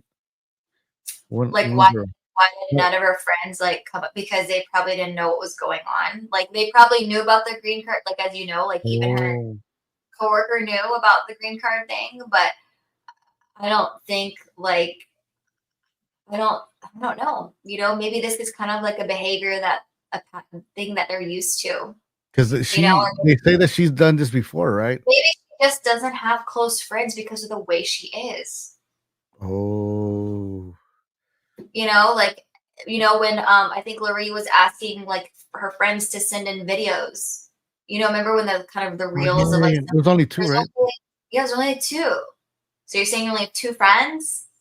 You lived in Oahu your whole life, and Maui, like there should have been more people that came up and been like, oh my gosh, I've known her and I graduated with her. She went to school with me. Like, I can't believe she's missing. This is so unlike her. She's not, I don't think she's close to anyone. And maybe she's used to feeling that estranged behavior. Obviously, with her dad, her mom, her sister, we can all see she's very not that close with them, and there's probably a reason why, No whether fun, it's she no doesn't take fundraisers. responsibility or accountability. And maybe that's why Sydney is hurt so much, because this is like the boy who cried wolf type thing. Just this thing happens over and over. And if she does have a drug substance abuse problem, maybe she, is trying to work through that. But obviously, when someone goes through that, it does distance family, because family's Mm, trying to help so much. And it's like they love her, they care for her. But like maybe she's like, okay, I'll get clean, I'll get clean, I'll get clean. And then she doesn't, and she falls back into her traps again and her ways again, So that could be also a possibility too. She yeah. probably has like party friends and like her dancing friends, but like, are you really like gonna be tight with someone who you go and do candy and substances with? Yeah. Only, on a personal, real sober level, or are you just gonna hang out with them and think that they're your friend during those kind of times? And then, but how are you gonna connect with that person if you're not connecting with them on a sober level, right? Yeah. So Well, man, if she's going through that, I hope she does get help, and look out for help. hope she Addiction. doesn't. I pray to God that she isn't, and I'm just Yeah. assuming the worst here, but and nothing, because I know it's a very long process, and it's very hard when people are going through that, and it puts a toll on the families. And I really hope she's not going through that, but I'm saying if she does, I hope she really does get the help she needs, because she is 30 years old, and you have time to change your life and turn your life around at this point, you Yeah. know. And But yeah. disclaimer: this is just our opinions, what we think. We're just sharing thoughts over here. Hannah, if you're open, I'll welcome you to an interview. And if it's not Yeah, I me, mean, just go out and go yeah, ahead. I mean, yeah, of course, And the last thing I want to say though is that like the most amazing and positive thing that came out of this whole entire fiasco, this whole entire charade, whatever you call it, I just want to like shout out to like everybody who's really tuned in to this case, really everybody who's followed me on this case. I've met some amazing, amazing people on the TikTok app, and I've never thought in a million years, I never thought my stuff would blow up in a million years, because I'm just like some DJ in Hawaii, and I'm just kind of like new to this, like, TikTok and like posting stuff and being kind of a content creator.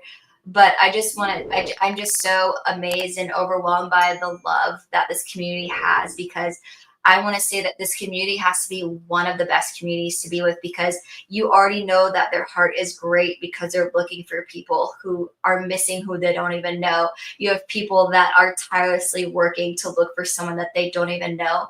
And I think what it comes down to is obviously the kindness of their hearts, the caring of their hearts, the validity of how generous they are. So this is such a great community to be around. And I appreciate everyone. And I'm so grateful to be in this community, because this is how you're going to be a leader at the end of the day, is having that type of heart. And all these people that follow me, Destiny, Amy, Melissa, all of these people, that are involved, and the list goes on. I could shout everybody out, but the list goes on. They are such dedicated people that that they are leaders in a community. They have the leadership skills, in this community, because they have such a kindness in their heart. And that's how you win battles in life and in everything. I feel like in conflict is just sharing kindness with one another, no matter what background, no matter anything that you go through in life, is that, as long as you have kindness at the end of the day and you share that kindness, and that's what's very important here in Hawaii. As long as you share the aloha, share kindness with one another, then that is how you become successful in life, and that's how you generally maintain your happiness.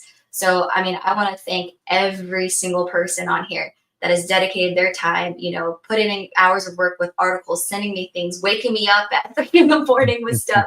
Like, I just can't imagine. I'm just so thankful and grateful for everybody. So I just wanted to shout, and you too. Now, getting to know you as Oh, well. thank you. Shout out to you. No, no, I mean, the reason why you got that following, people, tune into your channel, is because you break it down, you put it down, and you're not like on one side or the other, you're in between.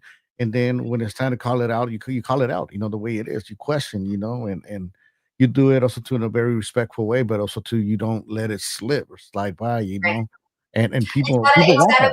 be, yeah, it's gotta be approached with a logical and reasoning way, a reasonable way. You can't approach a case being a emotional head case and very like, drama rama about it. Like you have to approach it in a very logical manner. And that's difficult to do because we feel like we love these people, because we've spent time with them. We've spent time knowing these people. And it's hard to separate emotions with logic and reasoning sometimes. But with missing persons cases, with, getting to, try to get to know people that are involved in this case, you really have to kind of take a step back and just say, look, like they aren't our friends. Remember that. And I Mm, told people the other day on my live, I was like, you guys have to remember that these are not our friends. Okay. These are people that we were trying to help. So you cannot go into this thinking that you're true. their friend and that you have to defend them. You don't have to. That's not your obligation to defend anybody on this TikTok, on this chat. We are just laying out the facts. Sometimes the facts hurt. And Yeah, sometimes these people, we have expectations of these people. Just like for me, I love Aunt Loree. I thought she was a great human. But when we lay out the facts, you have to separate that. It just sucks because sometimes you think that these people have, you're expecting these people to do certain things and you set yourself up for success, you feel like, but then they fail you. So you can't assume that they're going to be who they are at the end of the day. We always have yeah, to look at it with a very keen eye and make sure that we have all the facts laid out to make our actual like judgment and the right decision. yeah. No, you got to question everything, and thanks to that, I mean, we found out the truth. If you wouldn't have talked, if SF investigates wouldn't have came back and be like, okay, I'm back. She's here, she's there. Go, go look for her. Just Yeah. ask me. I can't tell you. And even though they got mad, but I mean, even the LAPD, I'm thinking like they got mad because they're being accused of they're doing a horrible job, and Yeah, finally it's we got sad that they're being accused of being negligent. That is horrible. I mean, and you got to give it to LAPD. They're not like, there are things that they could have improved on, okay? But you also have to give them the benefit of the doubt. They have thousands and thousands of cases that they are working. Unfortunately, missing cases aren't always a top priority for them. Okay, and then you have to think about the missing persons unit in LA. It is understaffed. The LAPD is understaffed, so they are working tirelessly to handle multiple things multiple times of the day. And so now with this family being pushy about this case where the police have told them time and time over and over again that she's involuntarily missing, they wouldn't take that for an answer. They kept yeah, pushing the narrative that they wanted to push, that no, she's in danger, she needs help. Oh my gosh, and Sydney's saying on the news, like, even though she's going into Mexico and we see footage of her going to Mexico, you never know who could be, dangerously looking at her from afar. So it's like the continuation of this narrative that kept just trying to drive the force, because the longer the GoFundMe is open, I'm just going to say this, the longer the search is, the longer the GoFundMe is, the more money there's going to be. yeah, And that's it yeah. at the end of the day. Yeah, I'll be honest. I said it here in the live streams. I was like, okay, I'm questioning now, because they're talking about this guy that has her all drugged up. It's been like I don't know how many days. Been 2 weeks. Like, well, how much money does this guy have to waste on drugs to have Hannah on drugs walking around? You know what I mean? Now she's in Mhm. Mexico, so but man, I could She keep on did it going. at her own will. She went to the Grove 2 different occasions, 2 different days. She went to that Christina Ricci thing, supposedly. You know what I mean? Like, it's just, she could have been just doing whatever she wanted to do, going with the flow, like whatever. But I guarantee you, she was probably staying around, I feel like, that area for her to show up back up the next day. You know, um, you know what I mean? Or that could have been a public place to like where she did those transactions, and that was the place that she was supposed to meet up those people for her candy. No. Could have been. But we'll find out. I'm sure eventually. I mean, there's the possibilities are limitless, like they say, right? Because I mean, if she wants to, she can flip it. She can make a book, a couple of books. She can make a documentary. She can make a Yeah. help people. I mean, if If I was Hannah, She what I would do, she couldn't, like, people are going to continue to be curious, but I just feel like with the way she left things, I don't know if people, I mean, and correct me if I'm wrong, but I don't know if people are going to try to support her in that financial way, you know? Like, I think they would. Because there's a lot of people still that they think she's like an innocent 15-year-old that came to LA and everything's coddling. happened. I Yeah, mean, yeah, I mean, look at the way her family talks to her. Like, it's like she's a child, you yeah. know? She's not, and I'm not saying she's a bad person, and I'm, Well, but if she comes out with a book, I'm not buying it. I'm just but gonna say, like, I'll scam her back, and have yeah, one yeah, person buy it and make copies of it and hand it out, hand that out, or read yeah. it on TikTok, or read it on YouTube out loud. I mean, I The don't know. audiobook, the free audiobook on YouTube. Yeah, narrated by me. I don't care. You know what, Jess? I wouldn't be surprised if you get hit up for the documentary in the future. I did. Yeah, but people, Hit because up. because this is money right here. This is money. I This is did people's get hit up. feelings. I did get hit up. Really? Tell me. I Tell me did about it. get hit up by like a production company that's like trying to pitch a documentary to Netflix. They did like send me some kind of like NDA thing, but it's an unpaid gig. So I would not get any monetary thing from it. And then also I wouldn't be able to talk in another documentary for a year. And so I told them, I was like, let me sit on this, but I don't want to be on a documentary if Hannah's not on it. So they're trying to get Hannah or whatever, and I'm like, well, if Hannah's on it, then I'll be on it, and I'll think about the whole NDA thing. But if she's on it, then come talk to me. So they're supposedly trying to like pitch it to Netflix, but we'll see. I don't know if I'm supposed to say this out loud. I'm new to this, so if I release some stuff, oh well, I didn't say anything yet. So Yeah. Well, they did a movie actually episode on Carly Russell on Tubi. I was surprised. Carly Russell. That's the young lady that she called 911, that she pulled to the side of the freeway because she saw a little baby in Oh a yeah, diaper. yeah, yeah, the fake one, right? She faked her kidnapping or disappearing. Yes. So they did a movie on her, a little movie episode on Tubi, the Oh app. god. So man, it's there. So It's there. are these people sick-minded that they think the end goal is that they're gonna get paid because they think they're gonna get like featured on some like media thing?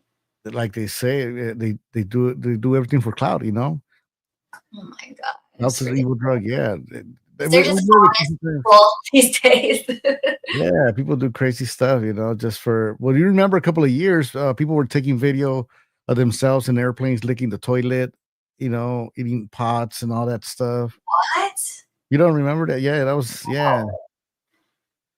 That's disgusting. So sorry for the people that are at home probably eating, say allegedly. Yeah, alleged. Yeah. Well, no, but they were there was videos of her, but of these people licking the toilets and all that. Yeah. See, that's the Destiny remembers. It's gross. Yeah, I mean, and also another question, people ask is like, how is Hannah surviving at this point if she's not even working? How does she really? Yeah, that's a good question. Is she living off the 15 G's? Is she's might be living off Aunt Larry? Who knows? But how's she pulling them out? How are they being transferred to her? Living in an RV. Maybe she Oh, still has some cash from Alan's stash. I have a theory, man. I have a theory that maybe this was planned. Maybe just disappearing, and she was found, and maybe she's all like, "Well, wait a minute, we can get some money." This is the theory, okay? Alleged. I'm saying it. This is my thoughts. People out there right now, Aunt Lori listening.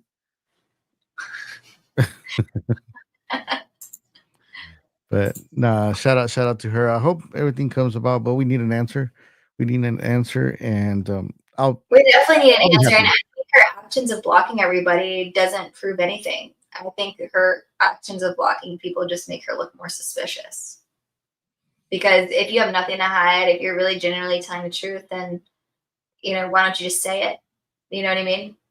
And, you should be. And if you're the auntie for Hannah, I would be like, Hannah, you as my niece need to get up and say something. Be the responsible mentor and adult and be like, hello, child.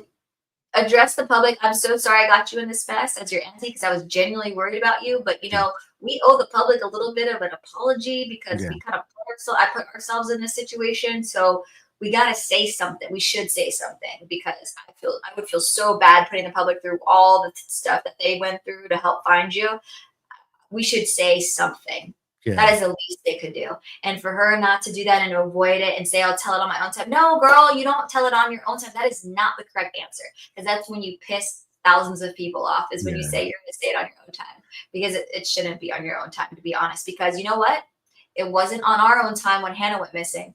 It wasn't our own time when we sacrificed time from work to look for your niece. It wasn't on our time. We didn't ask for Hannah to be missing. We generously donated our time and our energy and our efforts. And I get it. It was our choice at the end of the day.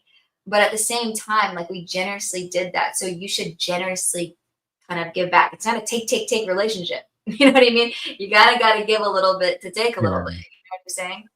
No, you said something right there, and it's true. As an adult, she should be, She should be an role auntie. model. Be like, hey, you need to get your ass over here now. Yeah. But I feel like Auntie Laurie just enables her and is like, oh my gosh, child. Unless Hannah's going through some mental breakdown or whatever, like, and she needs to just do what she needs to do. But like, at the end of that, like, through this healing process, like, part of the healing should also be talking and making a statement to the public and say, I'm generally sorry. And the first thing you're going to say about your dad is, should I feel guilty? You know what I mean? Like, are you serious? And then also, like, Doug Carey's like blog about Hannah, that crime author, that she hired as a lawyer, at the end is like, at the end of his blog was so gross to me when he was like, Ryan, that was his choice at the end of the day to commit suicide or off himself. At the end of the day, Hannah had nothing to do with that. It was his choice, blah, blah. Like, how he ended that whole blog was just so disgusting to me, because you can't say that. How are you going to speak for her dad? You don't even know her dad. Is this like a reporter that did this blog? This is the attorney that met Hannah at the border. It's dougcarey.com, DOUGKARI.com, was a lawyer, and who Hannah had meet her at the border. Yeah. That is that. Yeah. Wow. Well, we'll find out, man. We'll see what's next. Maybe they'll make a reaction video to our live stream tonight. I hope not, But one thing I do hope, just give us an answer, just prepare that everybody that's watching is going to get blocked. Hey, you guys better go make some TikTok fake accounts. Bro, what's your stance right now? Real quick on TikTok getting banned.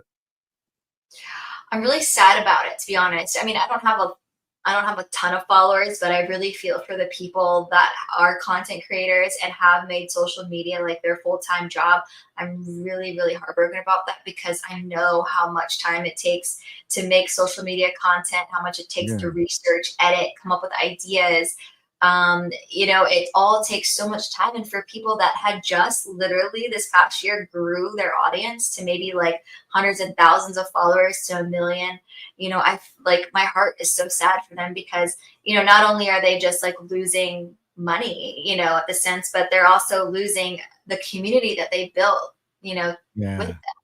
And the people that they've influenced, and the people that look up to them, and the people that feel like they can relate to. And it's not even just people that are like doing like makeup videos or beauty videos, but it's like, people that actually learn things from people about other cultures, about how to fix things, how to do things, news from other countries we would never have known if we watched our local news.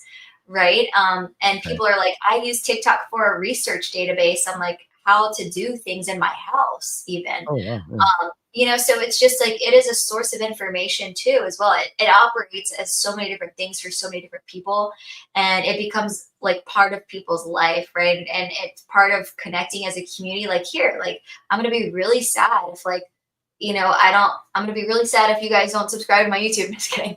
But I'm going to be really sad to actually just like see everyone just like go if it does happen. And like, what if people don't have YouTube? What if people don't have Instagram, and TikTok was really their only source? And TikTok is so easy to make clips and upload and just do stuff.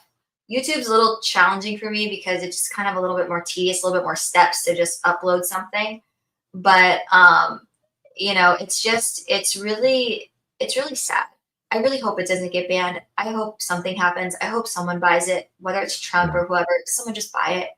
um but I think at the end of the day, we all have the ebb and flow of things, so at the end of the day we'll all come through it, and I think we'll all find some other apps that we're going to adapt to. We're people, we're adaptable, we adapt to change, right? Or hopefully we can.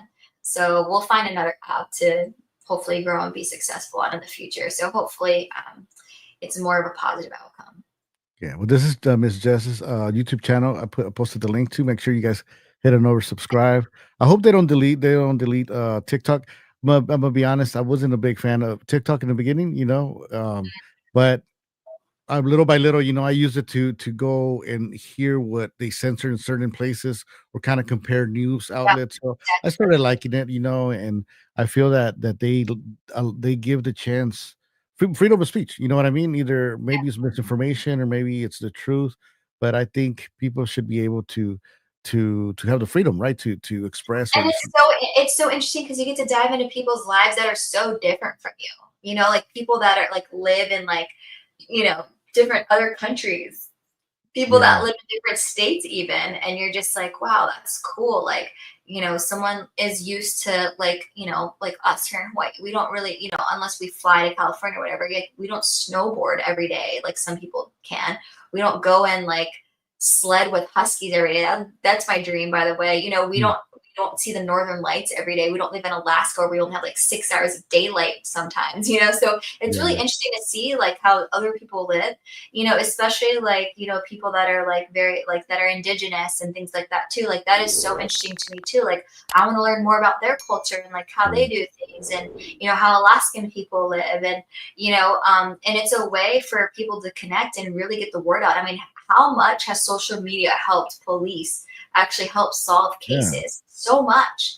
And if we don't have this type of platform, then you can say bye to all of that. And look at all the people that have small businesses that are on TikTok, that have grown ever since COVID. TikTok became right, a source for people to become successful because they had to stay at home, and that was their only source of income, was to think of something they could do at home, whether it's selling on TikTok or, starting content, and so it's just sad because people work so hard for all of this, and then it's just going to go kind of like almost out the window.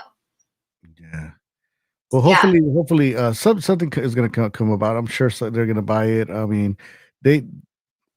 I don't know. I don't know. I hope not, because then after that, my only place will go be X, or go to certain blogs. But I started getting used to the just randomness, like you said, different people from different countries, giving their opinion, Mhm. and the chat they're saying from the recipes. I didn't know about the recipes. Oh, I You have love to, yeah, recipes. you have some Yeah, good stuff there. that is definitely a good one. Like food recipes and just like watching, like it's kind of almost like, how do you call it? Like satisfying, right? Like Hmm. there's satisfying videos, right? Like when people are like cooking or like, organizing, like even videos that are organizing videos, I like to watch because it's like relaxing and it's calming for me. Or it's like stock my fridge or stock my pantry, or you just see like beautiful homes that are out there that you would have never seen, so there's just so many things that are available to us and so much information that is available to us that if we don't have anymore, it's just gonna suck, um or did someone say not a TikTok fan? Yeah, a lot of, I mean, it was kind of hard for me to get a hang of in the beginning on how TikTok worked, but eventually it grew on me because I eventually saw it. And the more you use it, the more your algorithm is going to change based on like your preferences and like what you like, what you reshare. So Yeah, at the beginning, I was like, oh, I didn't really like any of this stuff. And then some of the stuff here in Hawaii, I was like, okay, this is too local. like it's just like, like you see the same people over and over, yeah. and then it's like a joke though, like right now on TikTok, it's like my FYP is getting too local. So like when we see someone from Hawaii or someone that we might know, or like someone's gonna be like, this is getting too local, So and I just wish that I just hope that it doesn't get banned when it's what is it supposed to get banned in like 2 days? Sunday, Sunday, yeah. Well, man, yeah, we'll see. We'll see. If you can reach out to also to make the part two of this, Melissa, make it happen. let me know when it's a good time for you guys, Yeah, and sure. hopefully TikTok. I mean, it's still here because I like it. I like it, but I do too. yeah. Once again, ladies and gentlemen, please don't forget to head on over right now after the live stream. Go to the link that I'm posting right now, and that's for Miss Jess's YouTube channel. She's Are you almost done uploading all your stuff, or you're barely halfway? Oh, YouTube only lets me upload like 10 videos a day. And then Yeah. I have to download it, right? So I'm in the process of still downloading the videos from TikTok. And then I have to go into YouTube and retype all of my titles, all of my captions, all of my hashtags, organize the playlist. It's just a lot of work. But for now, like if you guys like everything that the content that she shared with us, you can catch the. These are the most recent ones right here that we're seeing. Like, No, not the most recent. yeah. I'm still working on that. But I mean, if anything, if you guys have TikTok, you can follow me there for now. It's at Miss Jess 808. I'm also on Instagram. I don't really post like missing person cases stuff on Instagram. I mostly post like lifestyle and like Hawaii stuff and like my job stuff there, like as a radio person, and like the events that I work. So I normally post that on my Instagram. But if you'd like to follow me there, you can follow me on Instagram. It's at Miss Jessica 808. Yep. And then my Instagram is at Miss Jessica. Just my name spelled out fully. There you guys have it, ladies and gentlemen. Miss Jessica, thank you so much. I can't thank you enough. And it was just from one day to another. I think it was like 2 days or a day ago that I messaged you, and I want to say thank you for taking the invitation. Yeah, of And course. Yeah. I'll definitely reach out when I'll talk to Melissa and then we can coordinate something. yeah, whenever you have the chance, 'cause I know there's a lot of things going on too. And once again, props to you for getting all this together, man, because it's not information that you just find, and Yeah, especially you verified a lot of stuff. So definitely. And then to you guys and whoever, you, especially you being in LA and to anybody else who's living in LA, like much prayers to you and your community for having to deal with the fires, us not locally here in Oahu, but also we dealt with like the fires in Lahaina. So just much prayers out to you guys and everybody that's kind of going through it now, and just hoping that they stay safe and that they keep their families safe. thank you once again.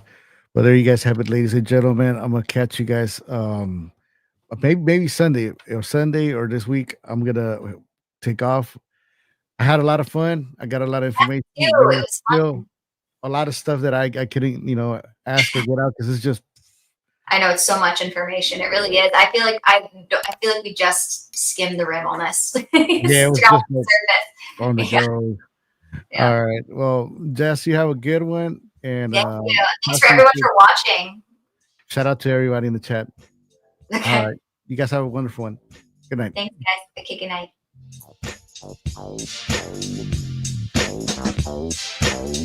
All right, ladies. You guys have a wonderful one. Catch you guys on the next one. Don't forget, before I forget, head on over to Miss Jess's podcast website on YouTube. I said website, YouTube channel, and subscribe because she's got a lot of good information, details, and I'm excited. I'm excited for her YouTube channel, and hopefully YouTube's still up, so that way she can keep on posting more and more stuff.